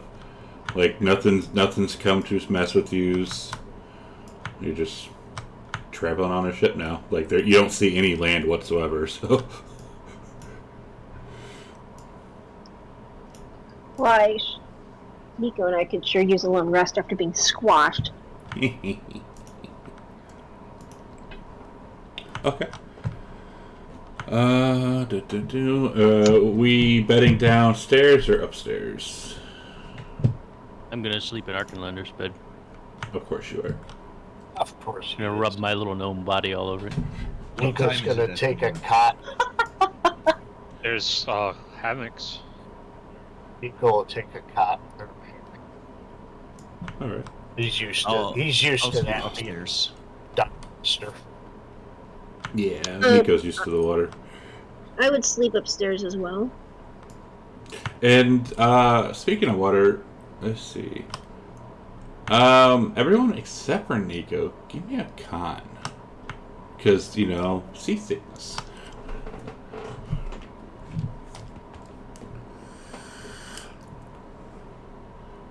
Let's do, yeah, there we go. Alright, so Corbin and Arcadia, you're unable to control. So you feel, if you've ever been on a ship and experienced seasickness, you know what I'm talking about. Like your stomach's moving back and forth, and you kind of want to hurl over the edge. I'll use Arkenlander's pillowcase.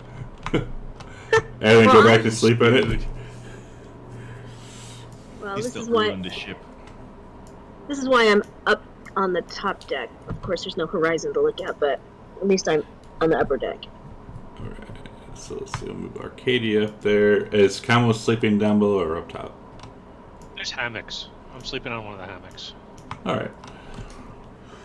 Cool. Alright, so we'll bed down, we'll take a long rest.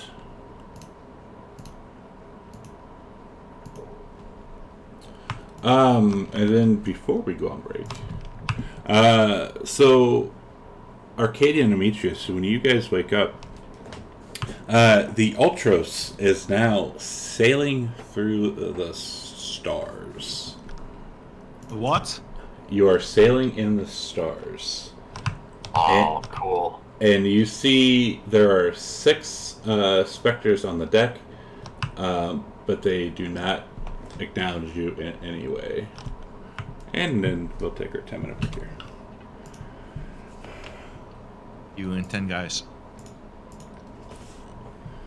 Alright, so yeah, stream, we'll be back at 10:25. If you go away, please come back as we wrap up the last hour or so of the game. See you shortly.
All right. I think we're good. Maybe not. Let's see. Let's see who's right and who's not. What are those spectral? Well, once everybody's back, I would. What are the spectral figures on the upper deck doing? So 6 of them crew members, they are cleaning and going about doing daily tasks. And you see there's a quartermaster, and he is singing a Randy song to try and inspire the crew, but it doesn't look like it's working.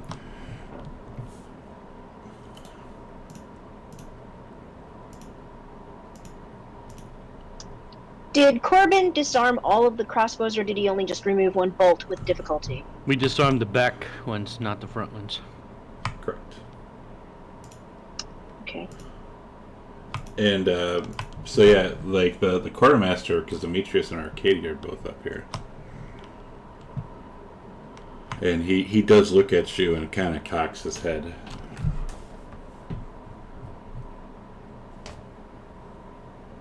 Is that like in that he recognized him?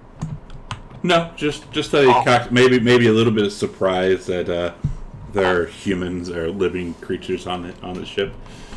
I'll say, greetings, dwarf.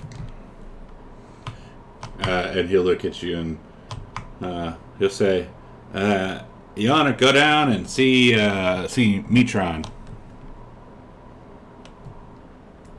Who's Metron?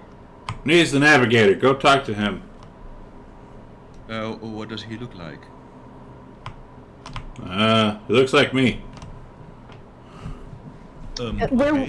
Where would Metron be? He's the navigator. Does he sit in a certain place? He'll be in the captain's chambers, probably. Corbin's just waking up from a restless night of puking. Do I see anybody in the captain's chamber? You do. I'll go over to them. And he'll look at you and he'll say, etc., etc., etc. We have to wait for everyone to get here because plot armor. Okay, I guess everyone goes there.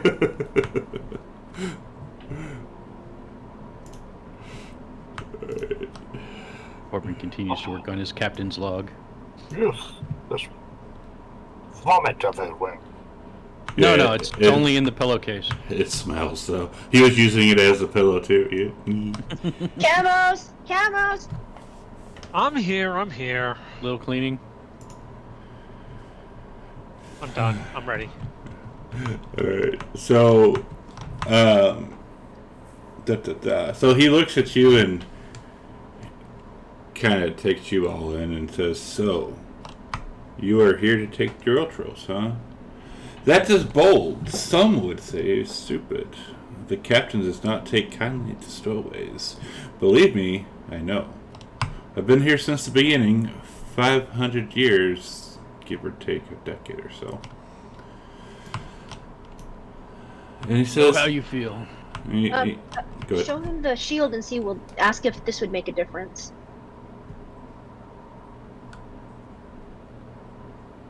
I'll show him the shield. And the coin. Action. And he'll say, you talk about the coin, he'll say, in Draconic, he'll say, so you have opened the box. And when he says that in Draconic, everybody can understand.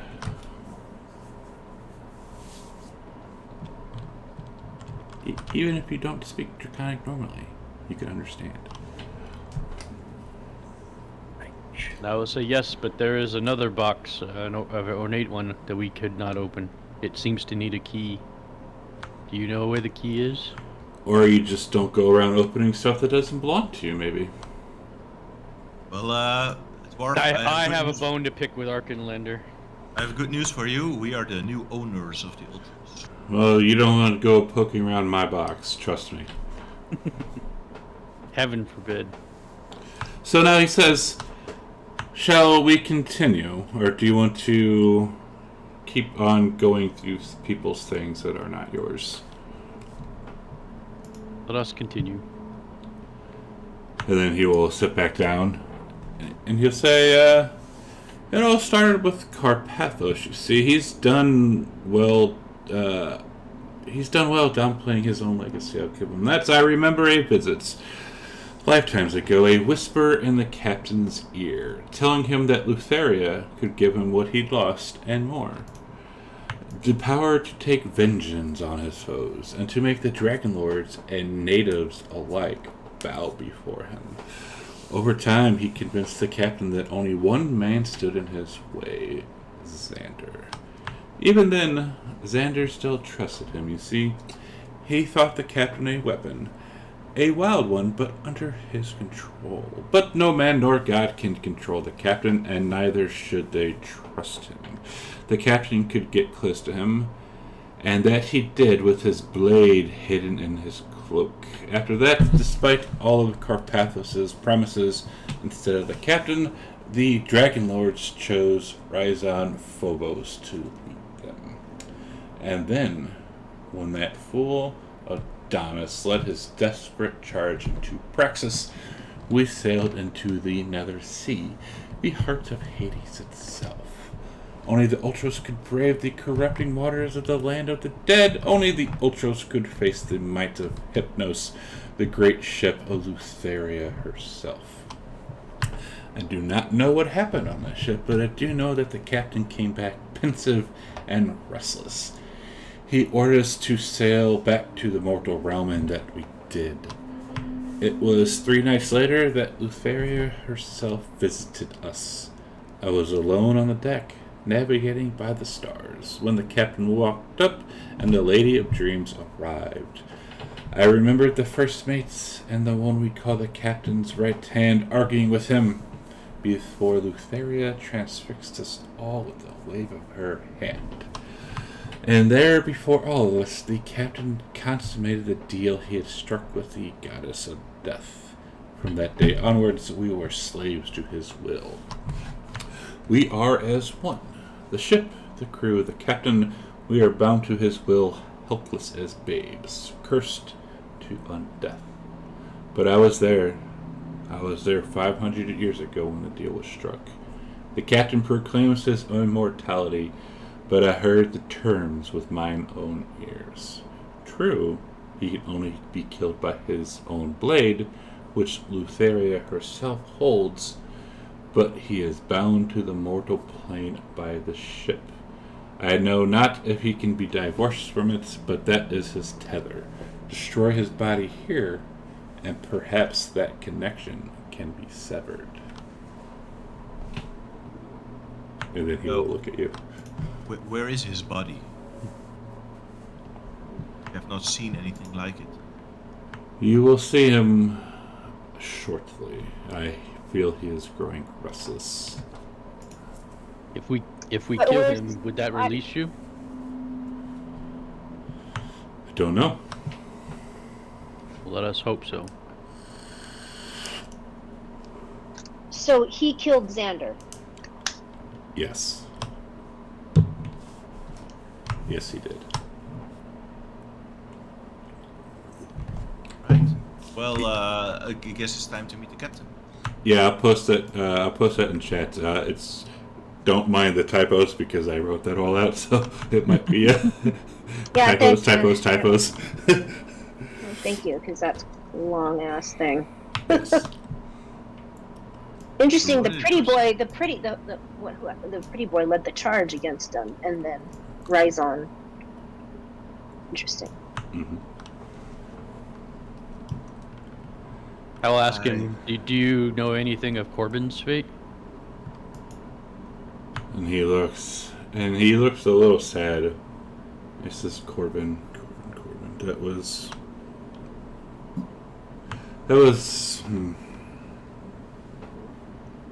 Last good Dragonlord. He was. I wouldn't say that, but he was a good man, and he was betrayed.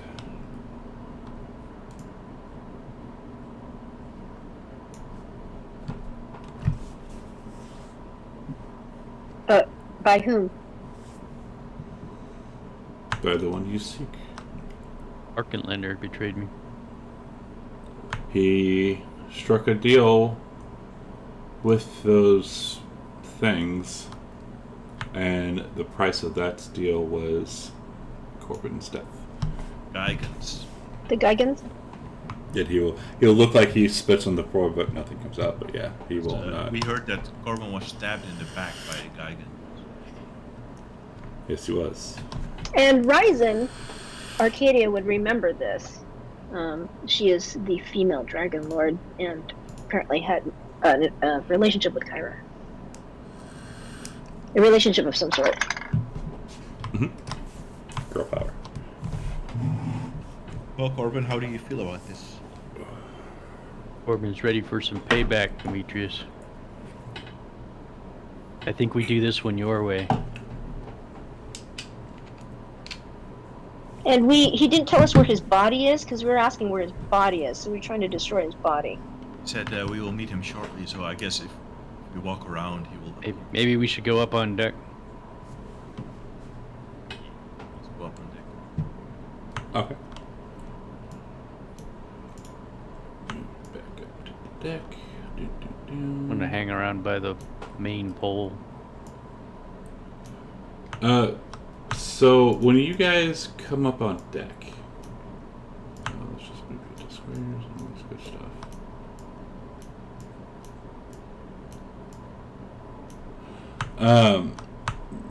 When you move up on deck, Kyra looks physically ill upon seeing the figure at the end of the ship. And he looks at you and a smile breaks across his face. Give me one moment here. So I can hide all these guys because we don't need them.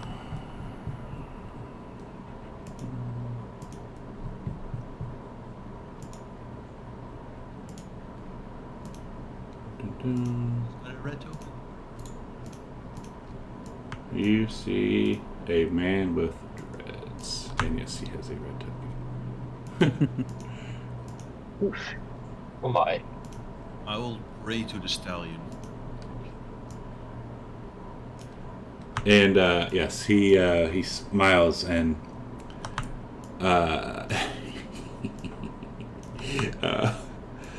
this is going to show you his depravity. Well, look who it is. Kiki. It's been a while since I gave you a good riding.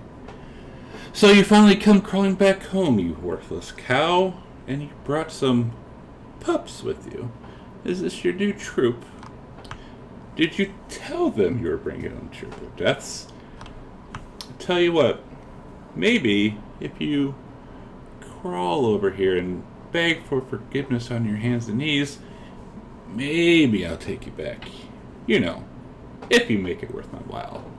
And he laughs and pats his crotch. And you see her kind of lower her head. And he goes, "What? Nothing to say after all these years. And all of you, oh, I've heard of these supposed Oracle's heroes, destined to save all Thylia. Versi told you that, and you believed her. A daughter Sidon himself. Well, believe me, when I tell you there can be no victory against the powers of the Titans head on, it is folly. All of you, join me in the conquest of this land. Disregard the Titans and gods both, and rule the settler races in their stead as a new and mighty order of Dragonlords. Swear an oath to me, to this vessel, and I shall allow you to captain it. Bring me to Mirtros, and this fine vessel that you seek shall be yours." I wish to throw a javelin at him and say, "Are you done?" I think he's too far away. Yeah, I'm just gonna run up and throw a javelin and say, "Are you done?" Okay. It's 120 feet range with disadvantage, so Is that all you want to say? yeah. Okay. I don't want to I don't want to listen to this damn sick bastard again. And he kind of laughs. Well then, we shall clear out some of these vermin, starting with that one, and points at Demetrius.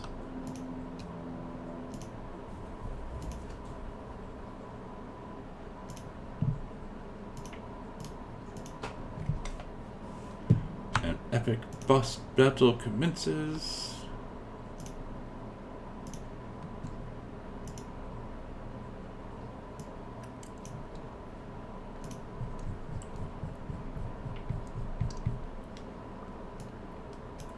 Yes, that shows choir. Mm. I'm gonna turn that down. It's a little loud in my ears, though.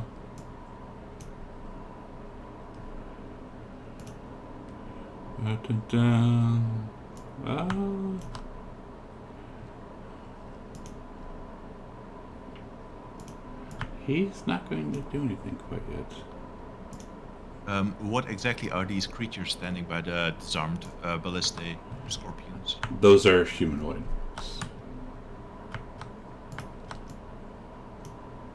Nico.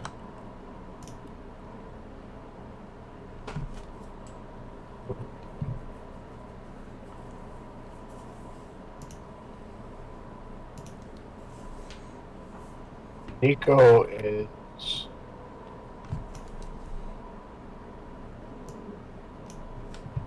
two.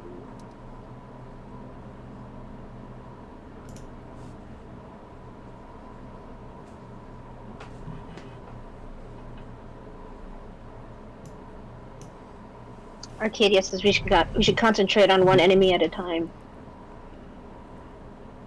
Just the enemy. I don't think these guys meant us any harm, did they? Hoping they don't. But he might control them. Nico take his silvered spear and hold it at ready. In case they attack, and just hold an action with his spear. Okay. And he'll move up 25 feet.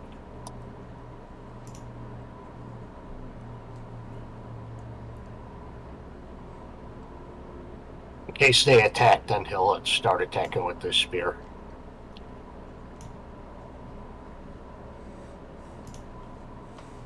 Vamos.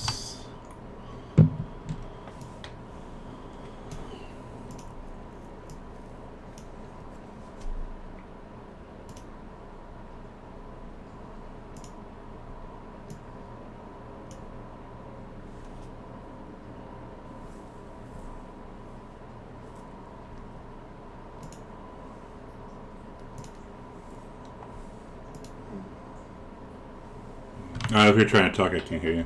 You're muted. Oh, can you hear me now? Yes.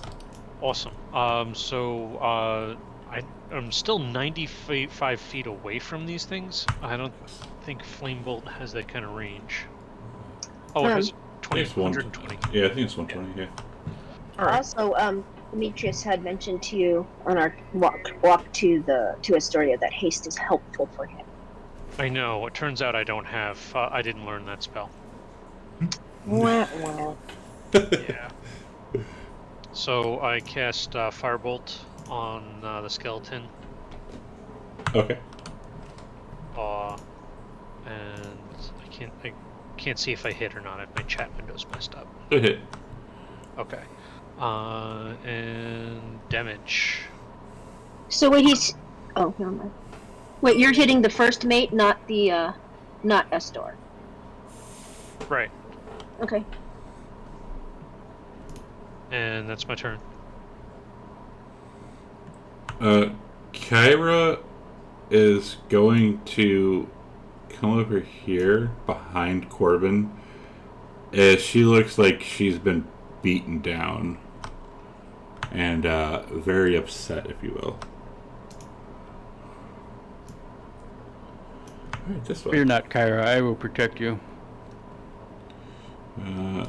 He is.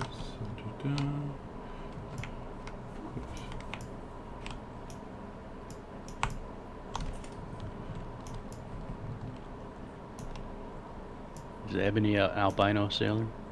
For irony? No. And will hold their longsword at the ready.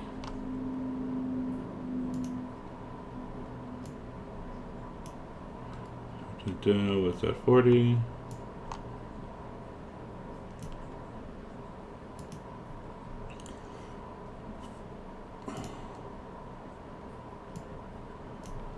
Oh, God.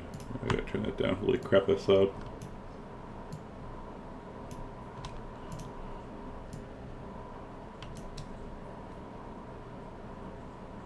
Holy shit, that's loud. There we go. Right. Dun, dun, dun. Oops.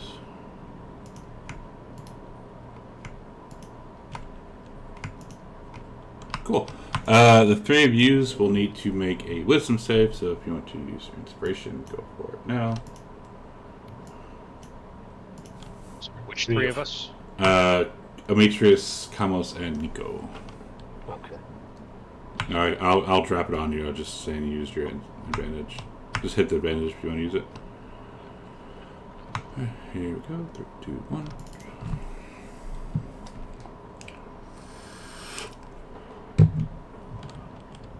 Alright, Kamos. Roll me a D4, please. Did Kamos roll 2 1s? A 1 and.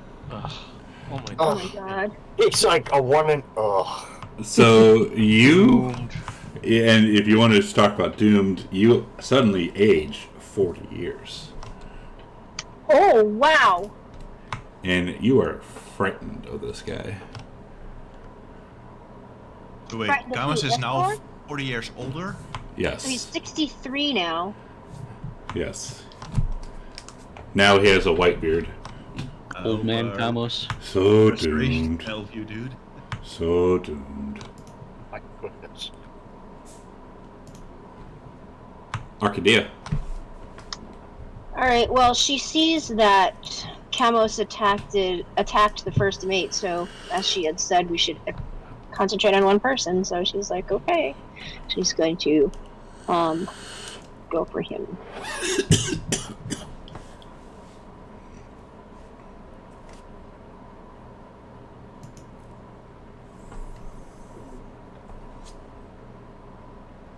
I'm not sure why that happened. Why do I have an extra 6? Didn't you put a 100's mark on it? Oh, duh, sorry. That was me. Oi! Wake up. Wait. I know. Yeah, she murmurs a little something, which reminds me to mark off that spell slot, and, okay. Then she's going to send Nyx after him as well.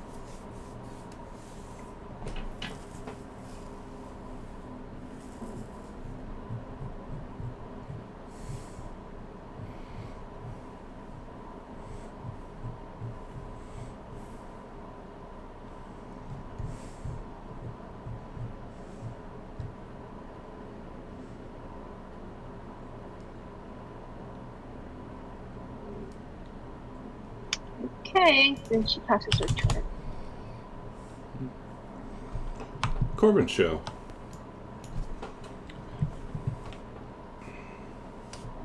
Okay, so Corbin sees these guys. Oh, I'm sorry. She's going to retreat 30 feet. Sorry.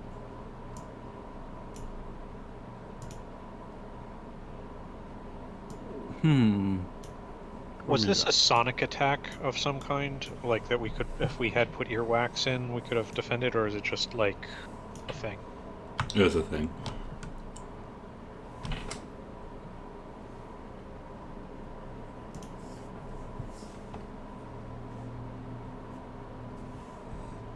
Corbin.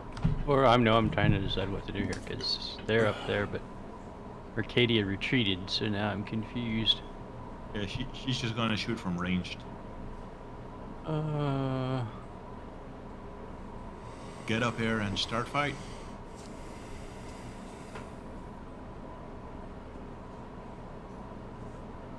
I'm gonna run over there.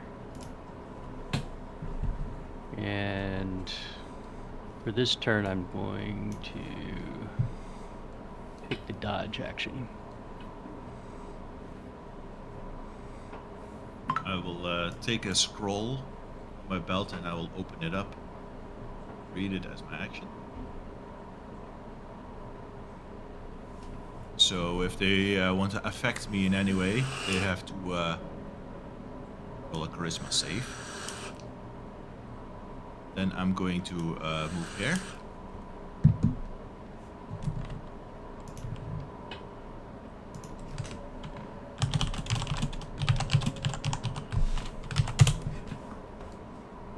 And as a bonus action, I'm going to cast Spiritual Weapon.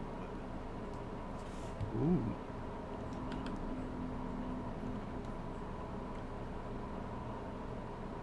I do a spiritual.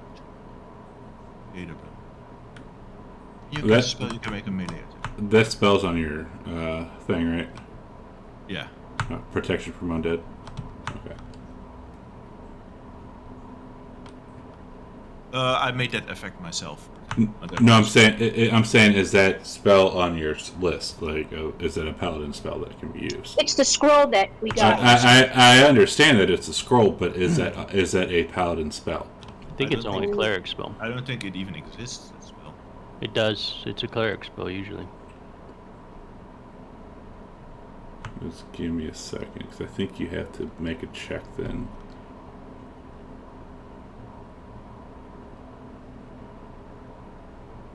Yeah, an attempt to activate it. Hang on. If the spell is on your class's list, you can use an action to read it. Otherwise, the scroll is illegible. Yeah, I don't think this is. I think it only exists as a scroll. There's no- Spiritual weapon is a cleric spell. No, I spiritual don't- weapon is my domain spell. I'm not talking about spiritual weapon. I'm talking about protection from undead. Yeah. Oh, That's what It I only know. exists as a scroll, I believe. There is no spell. I'm not sure about that. I just searched the spell things.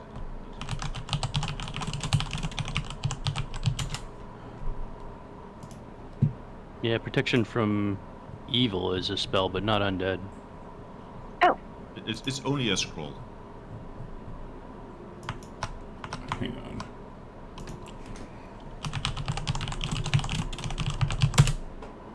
Is it protection from evil or is it protection from undead? Is it what's it called? I've linked the item in the chat. Use an action to read the scroll. Doesn't say cast the spell. Yeah, I think that's something new. I was just for this game. No, wasn't it? I just looked. Where'd you get it from? You gave it to me when we rolled the item table. Oh, the item. Okay. So I'm like, I know that's not in bias. Okay, whatever. How long does it last? 5 minutes. Okay. We got it from the Temple of Lutheria after the 5 boxes. Okay. Go ahead. What were you doing, Dimitri? Spiritual weapon. Oh yeah, as a bonus action, I did the spiritual weapon, but I don't have to. Well, fun fact, you can add the token yourself.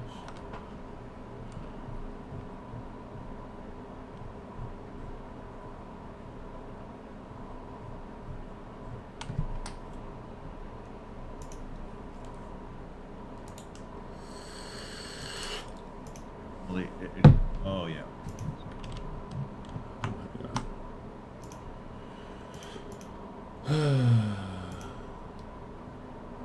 Tokens.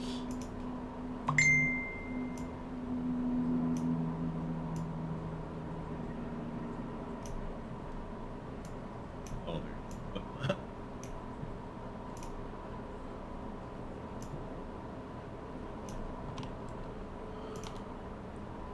There's your spiritual weapon token. Nice. The spirit of Billy is still here. I'll drop it next to this dude. I will instantly attack.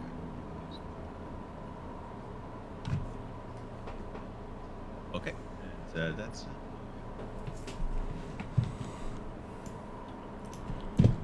So Esther, you say, once we get to Mirtros, I will take my heir's wife. I can certainly make better use of her. I've always wondered what it would be like to bed a real goddess, he says as he sneers at Cairo. Kamos.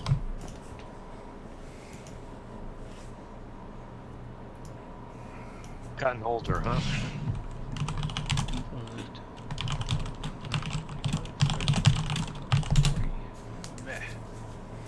Didn't understand where Esther was last turn.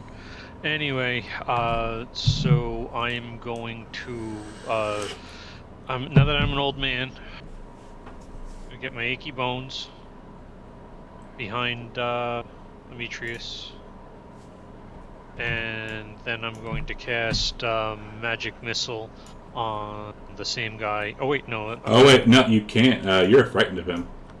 Oh, I'm frightened of... Yeah, you can't move closer. Okay, by the way, who am I frightened of? The first mate, Scathun. Can I target him or target anybody else? Yeah. Let's see. Frightened just means you can't move closer to him. Yeah. Yeah, you could still target him because that's what we're concentrating on so far. Okay. Oh, I thought we were targeting Ebony. It seemed like. Oops, I was confused as well. Well, because you So you're started. the first mate. Yeah. I started, but yeah, how much damage? I'm switching targets. There's only so much time I can spend thinking about this. And then I cast Magic Missile on him. And what does that do? 3 bolts? Yes. You hear an exasperated "Oh my gods" in the background. Yeah. I get that. And I'm not moving. Let's see, order-wise. I'm going to send Sapphire to aid Demetrius in attacking Ebony. Okay. Give me a second here. So when Sapphire flies in, Ebony was holding their attack, and will swing at her. Okay. Give me 2 seconds. There's so many bloody things on here. There we go. And then you hear from Arcadia, "For God's sake, pick one."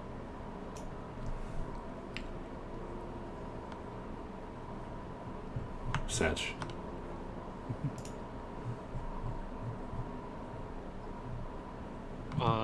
Exceeds damage. Okay.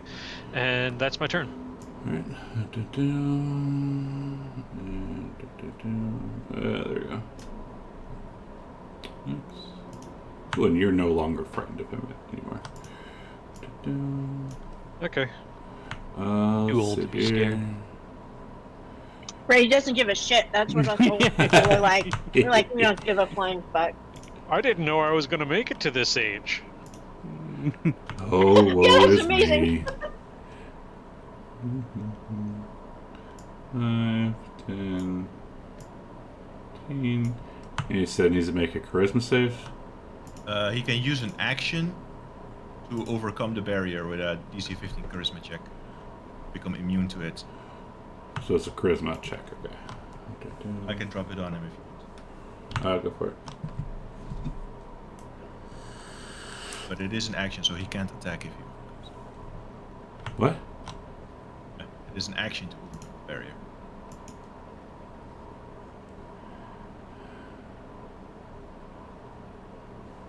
Oh, until it's dispelled. Oh, easy enough. Okay.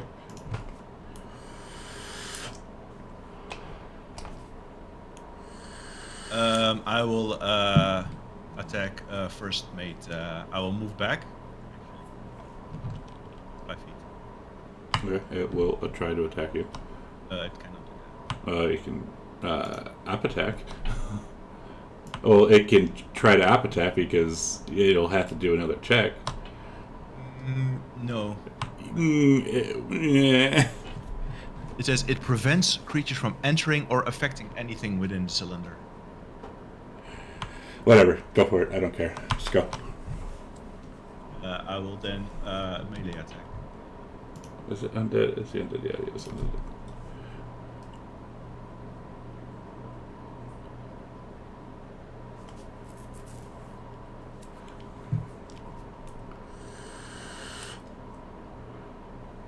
It works like a cube of force.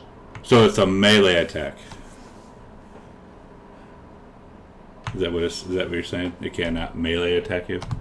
It cannot affect me in any way until it passes through the barrier with a DC check. I think that's what it says on the thing. Yeah, it says from entering or affecting anything within the cylinder until it gets its. Until it uses an action to come in. Okay.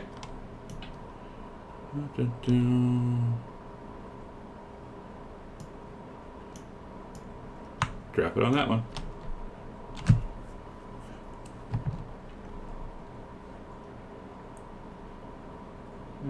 Cool.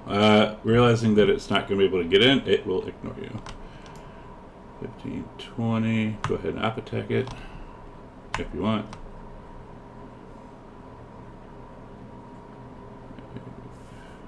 Oh yeah. 5.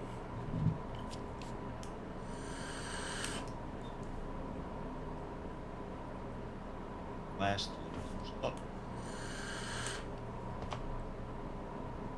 Oh, 30, 35, 40. Nico. Well, since he came up to me, Nico's gonna slash at him with his spear.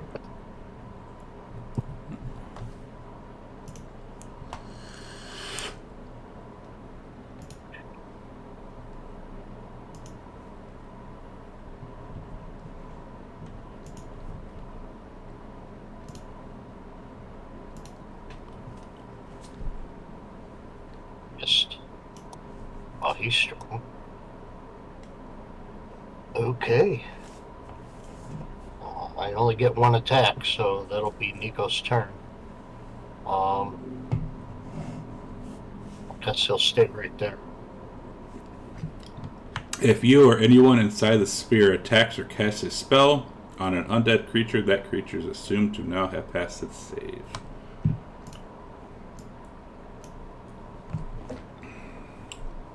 says that?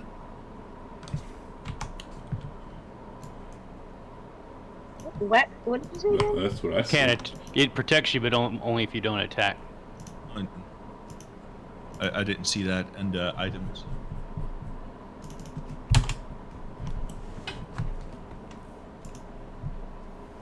It just says if you move in such a way that they would be inside with you, then the effect ends. But he's next to them. Does that mean that?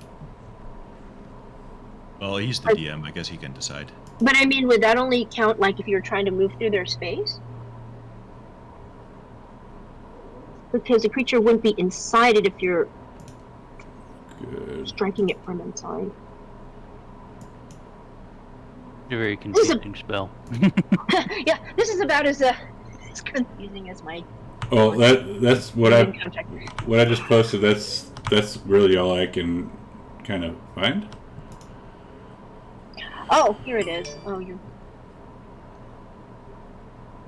Oh, I was looking at the description that Demetrius has.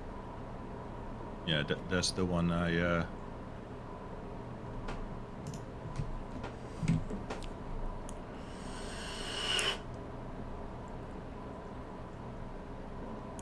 Well, you know, if you think this item wasn't balanced, you can use the one from your. Huh. Yeah, there's two different descriptions. Yeah, I guess it's up to you and Giorgio which one you want to use. Let's see. 1 to 50, the one I linked. 51 to 100, the other one. Alright, 1 to 50, that one I linked. I will remove it from myself. Oh, you still got one undead on you. That hasn't gone after you yet. Cool. I have a question. Is that spiritual weapon considered an ally? Because it's kind of distracting the person? No, No. it is not. Okay. Just thought I'd ask. Alas. Fire bolt at it.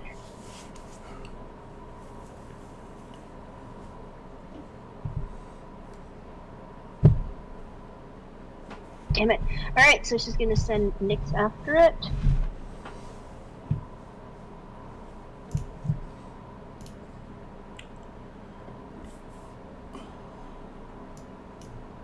Where's Sven at when you need a trap?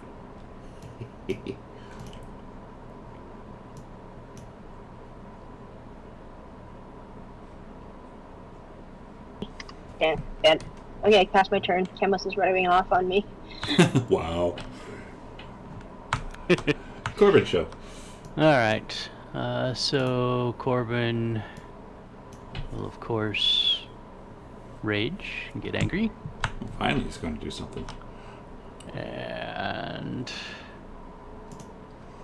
seeing as this guy might be a little hard to hit, I will reckless attack. And well, first I'll move up to him, obviously. And I will use the Axe of Xander. Ooh.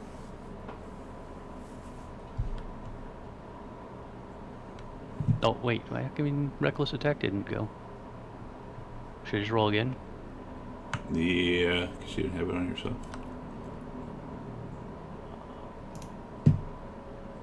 Oh, weird. I should put it on myself. Why are you getting a +6 though? I thought it was just a +3. Oh, no, yeah, it's just a +3. That's saying I get a +6 for unarmed fighting. Oh, you don't get unarmed fighting though if you're holding a weapon. I think it's just because of my bonus, the strength bonus, though, right? I don't know. Aren't you also just proficient with great axes? I'm proficient with all weapons. Also, it's your strength plus your proficiency, which is +6, right? That's what it says. Plus- yeah. plus Yeah, my one strength. Yeah, from- it's my strength. It's strength is yeah. +6. Okay. How come I have a reckless attack put on me? Oh, that was probably from Corbin. That would be why it didn't go on me. Yeah. Damn it, Corbin. Right? Now I know where the reckless attack went to. Just All of a sudden you hear Arcadia in the back going, "Ah!" and then she stops. Alright, swing it again and then put the effect on yourself. Okay, so it's not on there now. Good.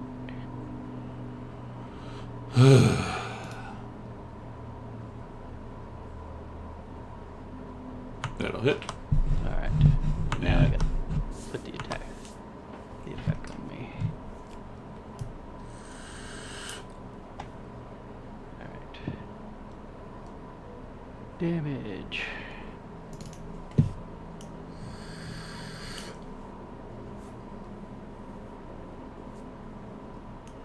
Oh, nice. Poof. He's dead. That works well, that magic act. Is he though? I didn't even hit him for that much. He must have already been soft. Let's see, I think if I went 10, so I got 15 left, I'll move back over here.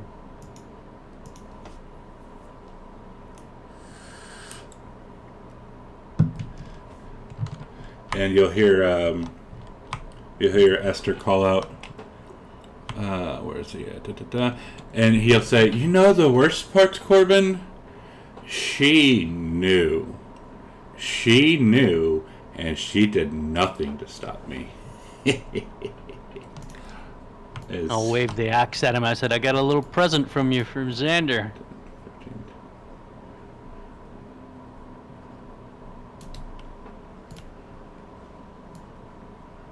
As he is now entering the battle. Oh god. This dude frightens me. 30 feet.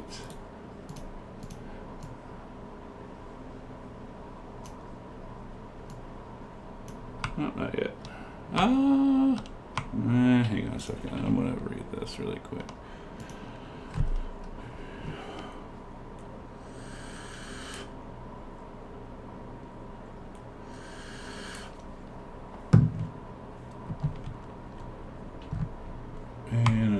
this thing? Sorry, this is the thing. I gotta read it.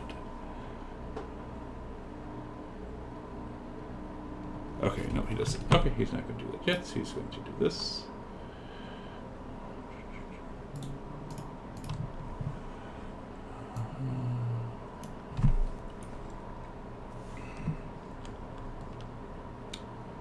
And he would have tried to do it on Demetrius, but Demetrius would have passed. Could I have used my advantage on that? Do I have to put a save on him? What? Do I put a save on Estor? No, because he was going to try. I mean, if you want to. Like, he could have. Yeah, if you want to hit advantage. Yeah, I'll roll on you again.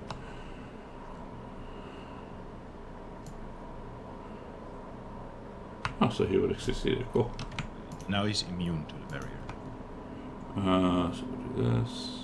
But no, he did something to me. I don't know what. And he's redoing it because you decided to use advantage, and now you are both frightened of him. Wait, I took. Okay, I'm confused. I'm immune to frightened from my protection from good and evil. Protection from good and evil. Did you add another thing? No, I cast it at the start of the fight. Yeah. I thought you used protection from undead. It's a scroll that I used as during the first turn. What the hell did you do? I thought you used spiritual. Oh, whatever. Spiritual weapon. Yeah. Okay. Nico.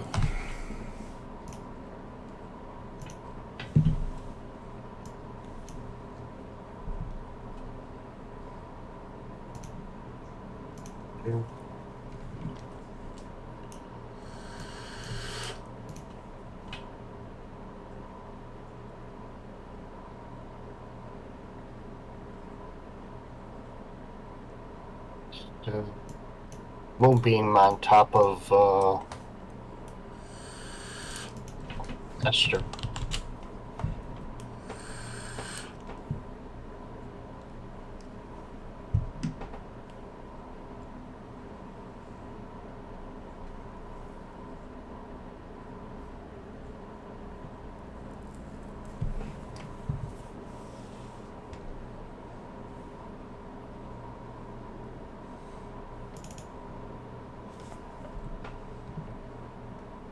I think that happens at his turn?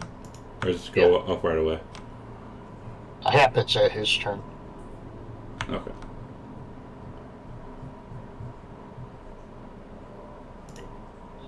It'll be Nico's turn. Sure. Moonbeam. I will attack the first mate twice with my standard action, and with my bonus action, I will command the spiritual weapon to also attack.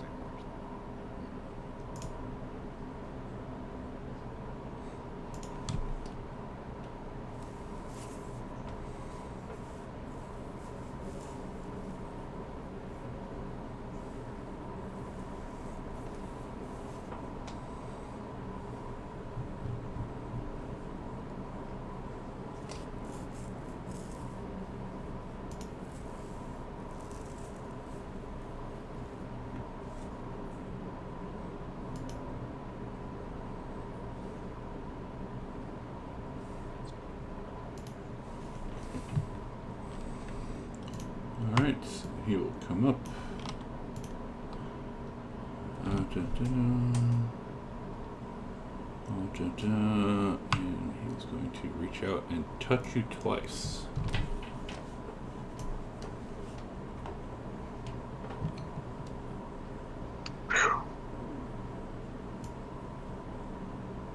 And that is from evil and good or Yes, whatever? protection from good and evil.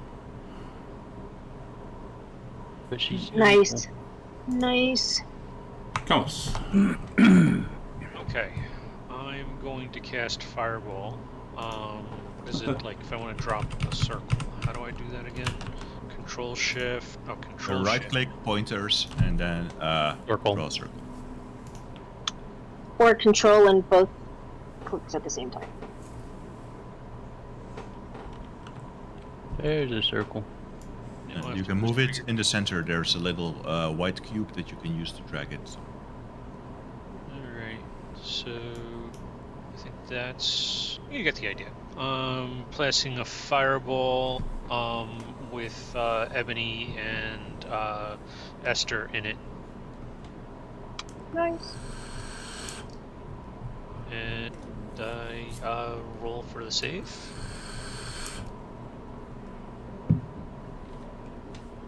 Yee, failed. Yee. Okay. And then I'm going to roll for... And then I just roll for damage. Esther automatically gets half, right? Yes. Well, also, you could portent him.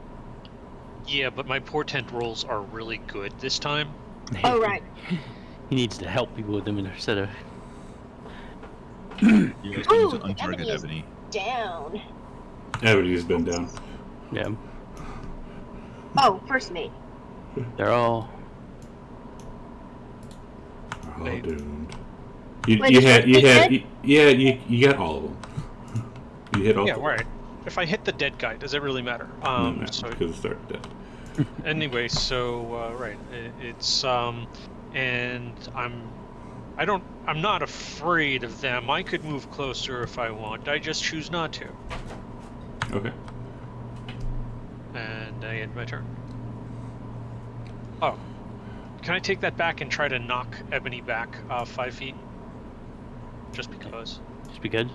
Even though Oh, he's first dead? mate. First mate. I'm sorry. Yeah, I'm not gonna try and slam the dead guy. Sure. Sure. Since you're an old man, do you yell, "Get off my lawn"? Yeah, the extra dead guy. Damn kids, get off my lawn. Oh, camels. Okay. Let's see. Does he No. move away? Yeah. No. You just not. Yeah, it's such a low level ability. Okay, I'm definitely done now. Okay. Kiki. She's going to kind of come over here and just has her head bowed. Arcadia, you can see that she is crying profusely. And he will say, "That's it, Kiki. Stand by and watch me slaughter these worthless sex meats, just like before. Just like all the times before." And you hear Arcadia say to her, "Snap out of it, Kyra. You don't. This man has," and she's just in such venom. Might actually see a little bit of Arcadia's bias come out here. This man has no control over you now. Take your revenge. And then she is still going to shoot at the first mate.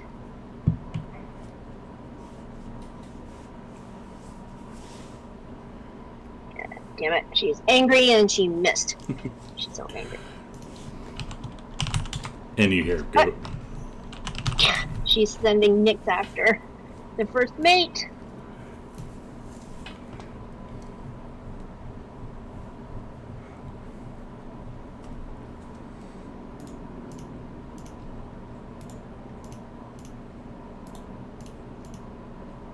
Alright, and pass my turn. Corbin. Right, I'm afraid, so I can't get close to him. Correct. In that case, I will still be reckless. And I will try the Javelin of Lightning on him.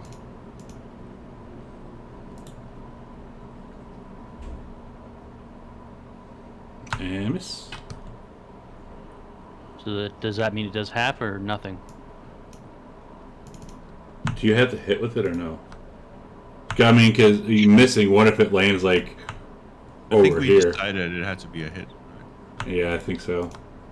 Because like you could say like just throw it and miss, but it could land over here, for instance. Yeah, I think you'd have to hit him to make it go off. Alright, so it misses then. It doesn't do anything. And Corbin's going to retreat a little bit. And you will no longer be frightened of him at the start of your next turn. Okay. Next is dire. Kyra will come back and say, "You don't understand. You just don't understand." Did Esther get his turn? He has not gone yet. Oh. Well then. He went before you last time. He frightened us. So, let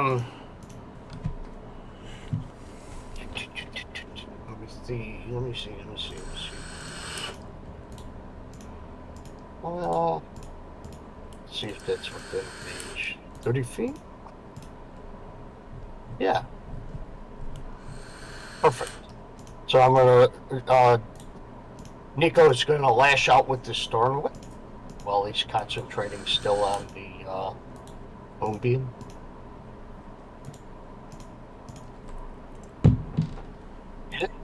Nice. He got him with the thorn whip. Until you pull him closer. Oh god. Please don't. Yeah, he's got to go 10 feet closer. You can choose yes or no.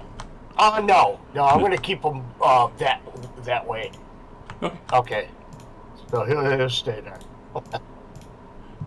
and Nico's going to stay right there. He will try and touch Demetrius 2 more times. Pet the horsey. Mm-hmm. Woo!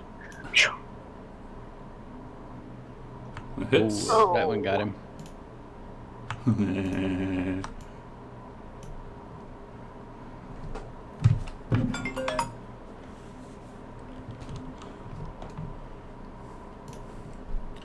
Alright, Esther, go ahead with the moonbeam.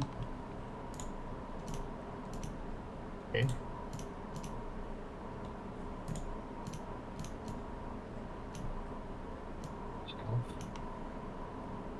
Oh, nice damage.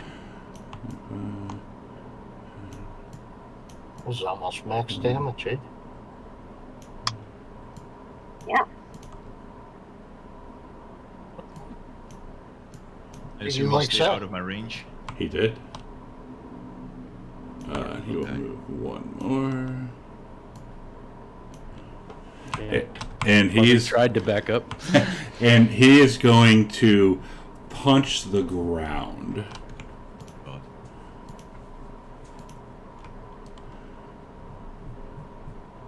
With very destructive force. Horrible. Shit, I'm everybody rolling. failed. I'm rolling like crap. And actually use prone. Oh no.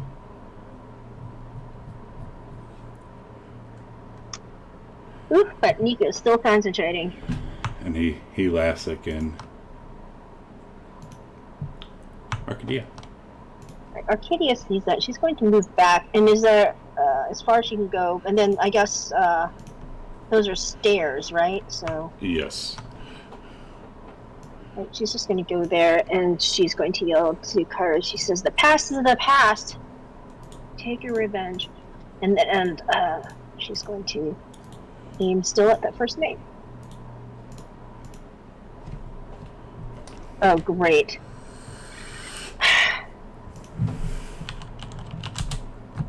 Alright, so Nyx is gonna go.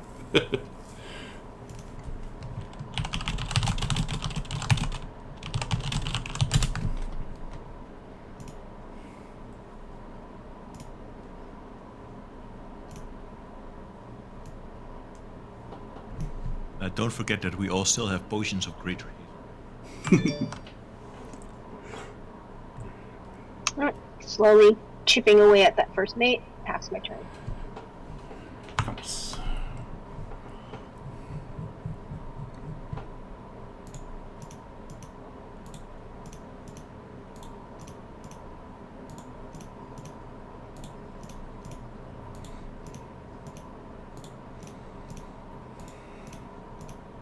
My kids keep talking to me, and then I start talking into the mic after I hit mute.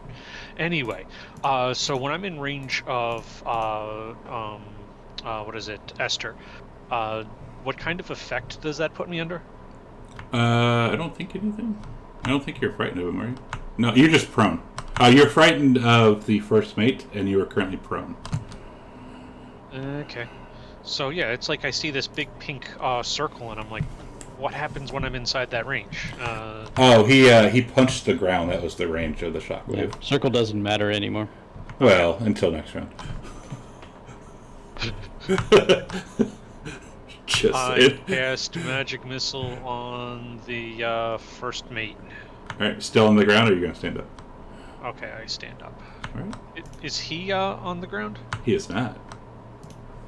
Oh yeah, right. And so that's 3 things.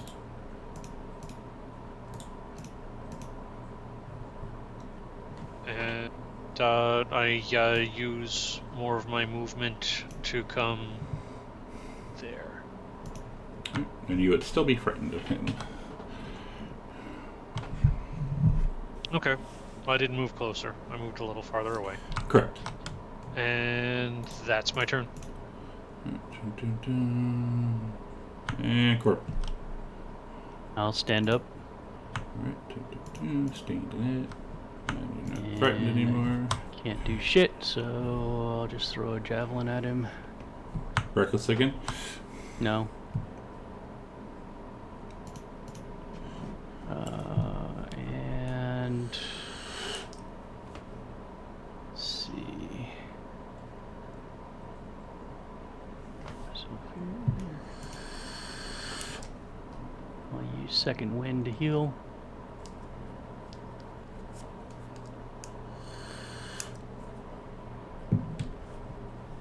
And we'll just run away.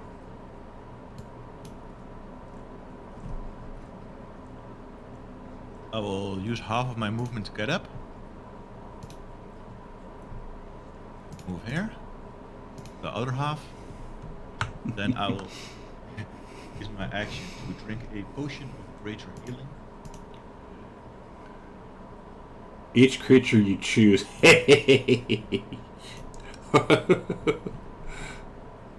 That's funny. Each creature you choose. And as my bonus action, I will command my spiritual weapon to move a 1 up and attack the first base.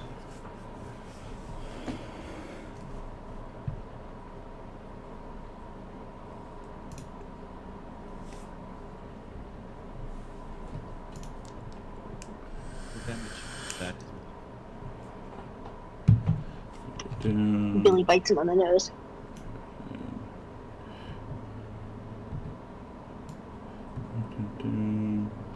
He's going to... Maybe he'll move over. He's going to try to get 3 views in here.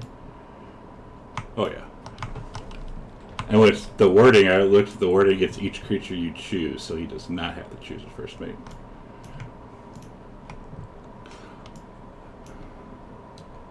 And he will punch the ground again.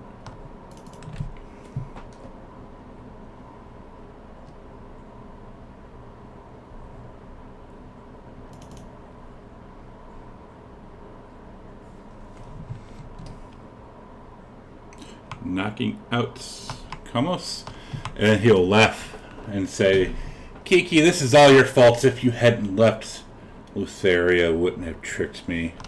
The curse would happen to the crew. It's all your fault. And now I'm going to take everything you love, one by one. I will break your hearts again and again, and then I'm going to break you.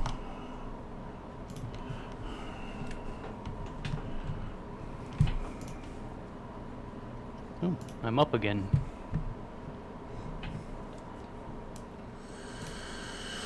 I'm seeing how close I can get first here. I think I can get right to him because I think he was 40 away from me, so 35 would get me right next to him, I think.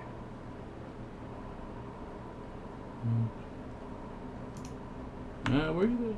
I think you. I was 40 away from him on targeting, so if I move 35, I'd be in range, right? You'd have to dash, but yeah.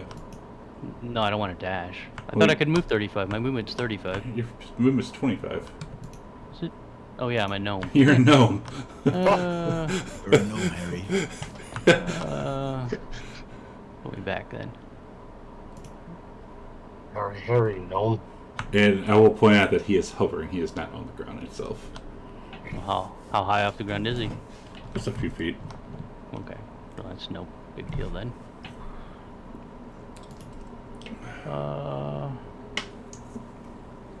Throw a javelin at him, just for giggles.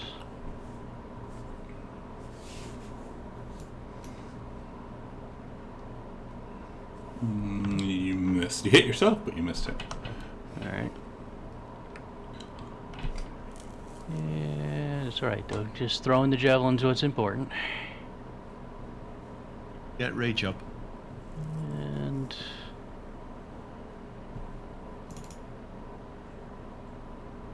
I will get a little closer. If he wants to come my way, he can.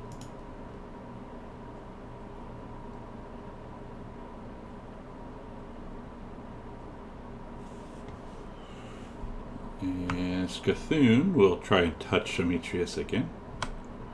I think he has a thing for horses, yeah?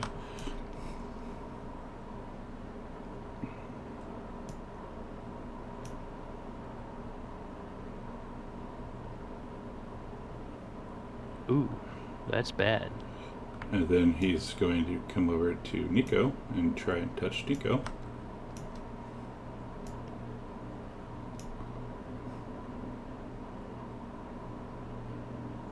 What is the other bit? Oh, you're still prone.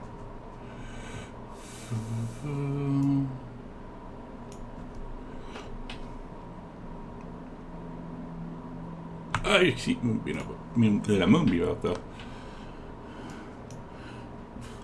And Arcadia, you'll see Kyra come over to the edge and vomit off the edge. Come on, say death save, please, in the tower.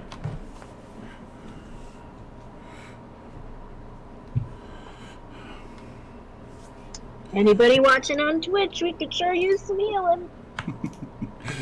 Nico. Pro Nico. Nico stands up. Half his movement. And he's going to take the disengage. And move 10 feet away. And with his bonus action, he's going to move his moonbeam right there. Oh, yeah. And that, I think, is all he can do. Arcadia.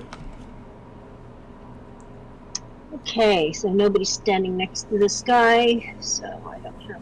I'm gonna take my sneak attack off then.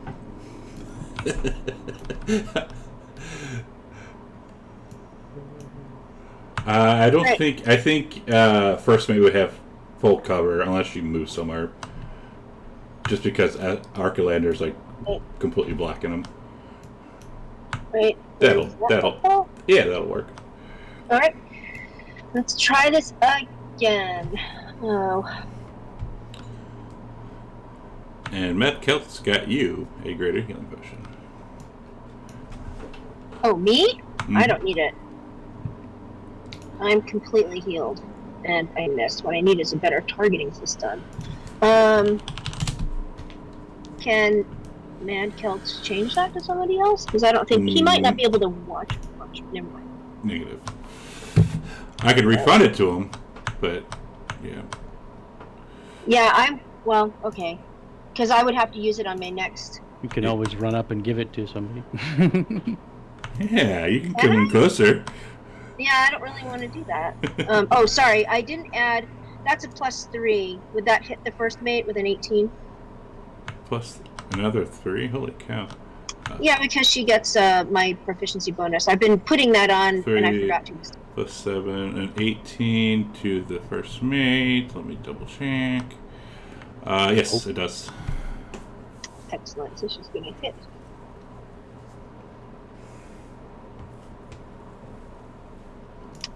Alright, pass my turn. Demetrius, death save, please, in the tower. Matt Couts, I'll refund that to you and then just rebuy it. Healing potion, okay. Thank you, sir. Moonbeam from Esther, please.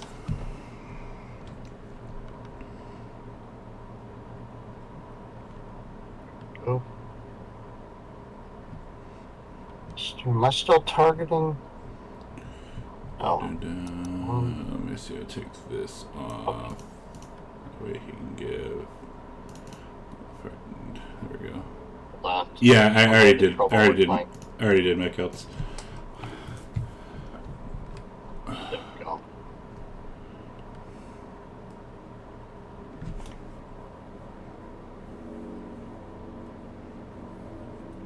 Damn.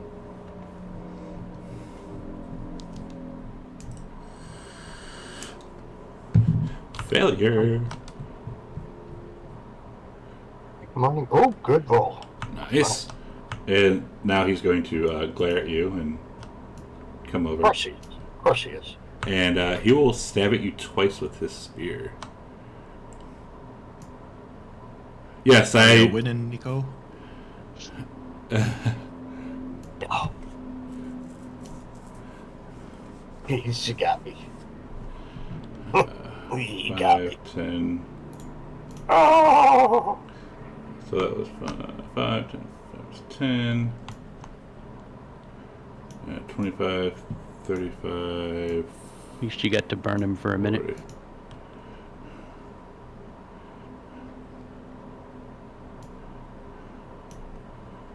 And he'll call out, he'll taunt Kyra again. What friends do you have?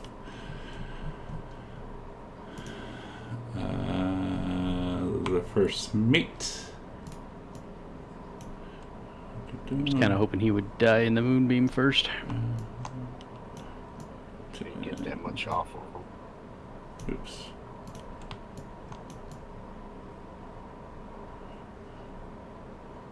Oh, yeah. And he will try to touch you, Corbin, 2 times.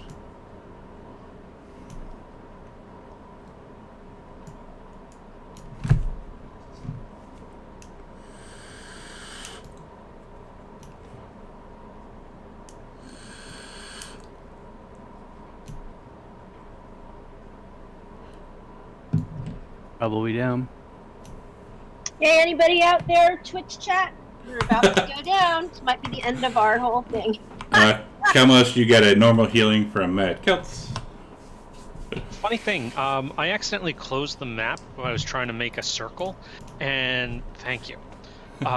So let's see. I've gotten a potion of healing. I'm gonna drink it.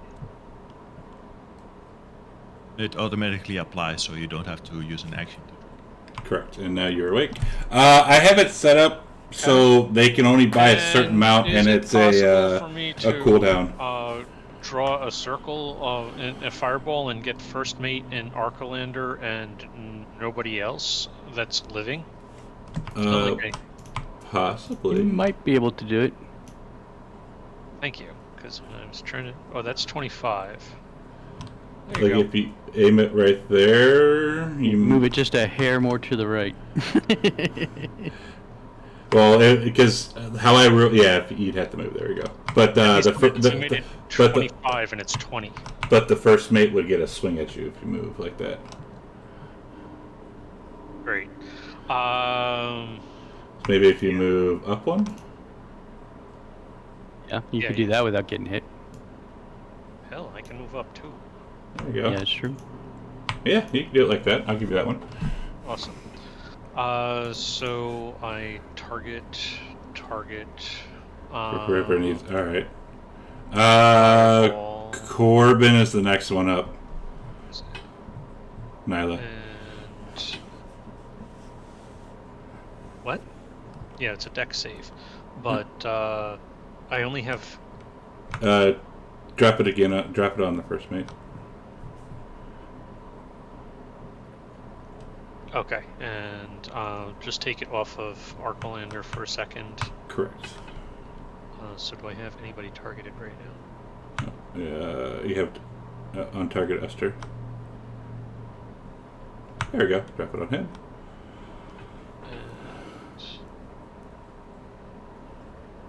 All right, target both of them.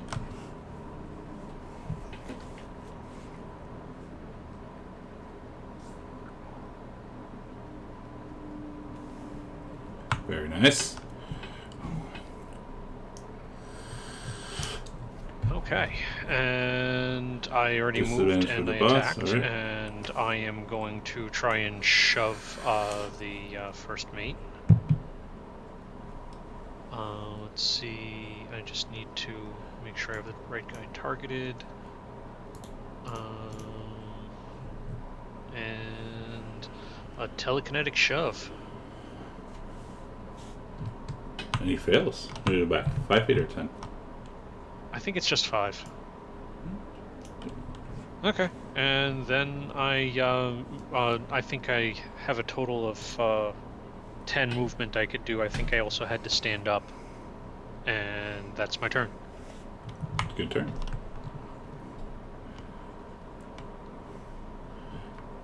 You see Kyra look up, and she pulls out her dagger, and she gives out a cry.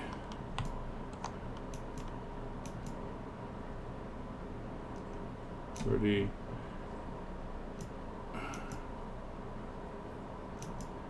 As she comes rushing up and jump, like, you've never seen her do this. Like, she jumps on this guy's back and starts stabbing the shit out of him.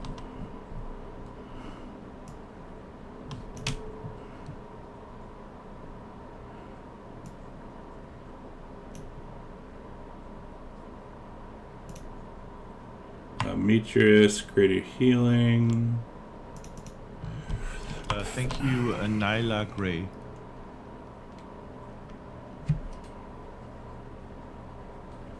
Oh shit! It is almost past that. Okay, I think we could do one more because I think Faith has to leave soon too. Yeah, I actually probably have to leave in 3 minutes, 2 minutes. So. All right, we'll finish out this round. Oh man, we're so close to. Damn it! It's cool. I'll get up and I say I didn't hear no bell. And as my bonus action, I'm going to move the spiritual weapon up 20 feet. And as the rest of my movement, I am going to move myself up 20 feet. And I am. You also see Nika's on the ground too. That I do.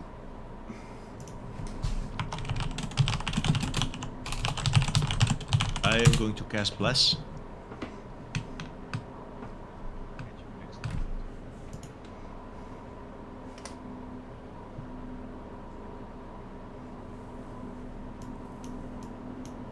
And that's all I can do. Bless is a range of 30 feet, right? Oh, you're completely right. Mm-hmm. So you wouldn't, yeah, it wouldn't go on either of them. Okay, then instead of that, I'm going to dash towards Amos. Alright, Corbin's going to... And you have advantage on this attack. Who, me? Wait.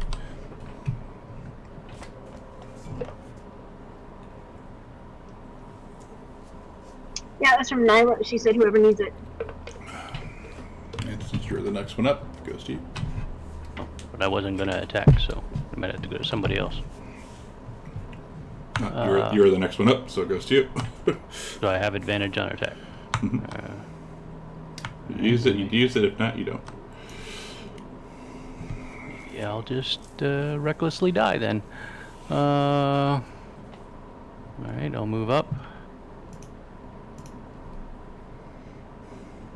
And Damn, I had a whole thing use the plotted. X on the first mate. I had a whole thing plotted out for this too, for the end, but it just wasn't too long. We just went too long.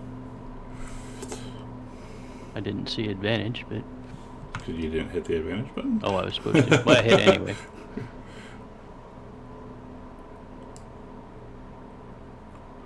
Oh, ouch.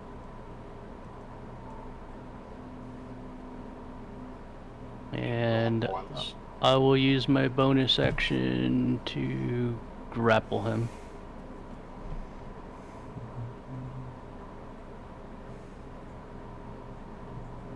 Can you hear ghosts? Well, he can hit me. I suppose I can grab him. He's a skeleton.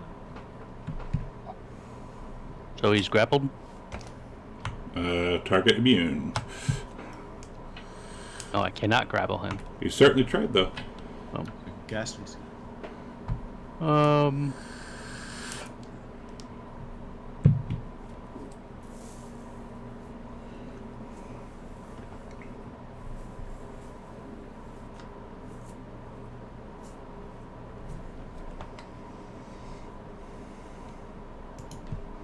Yeah, what the heck? I'll try to move back. And he will hit you.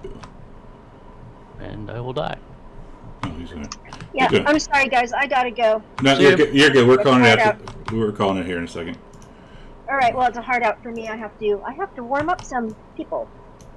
Hey, have a good day. Hey, miss. Cool. And that's our turn. So yeah, we'll just call it here and pick it back up. Cool. Perilous. Indeed. Perilous. All right. Cool. That was fun though.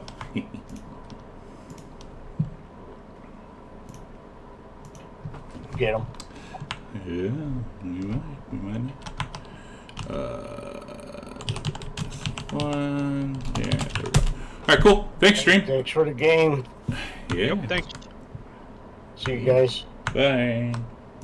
All right, thanks, stream. Yeah, that's they're perilous right now. I'm not going to say how perilous because I know Faith's going to turn back and rewatch this. So, no one's died yet. I say yet. Nico, I think, is the only one down. Yeah, Nico's currently the only one down. Everyone else is pretty low, other than Arcadia, because she's way back in the over here. But yeah, we'll pick it back up next Sunday. Yeah, next week. Next week, who knows? They might all die. They might not. I don't know. But yeah, thanks for hanging out.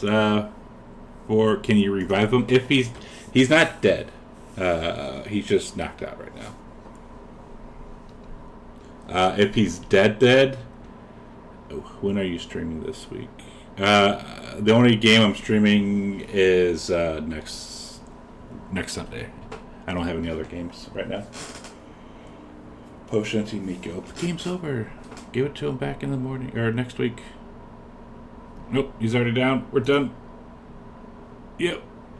But yeah, I don't stream anything else right now. Probably in January is when I'm going to start in the second game. But everything else is kind of put on hold. So, but anyways, yeah. That'll do it. Nope, game's over. I'll give you your points back, but yeah, game's already over. They're not here to drop it on themselves or any of that crap. Sorry. But yeah, we'll be back here next week. I gotta get going too because we're 20 minutes over. But yeah, thanks. And we'll see what happens next week. Goodbye.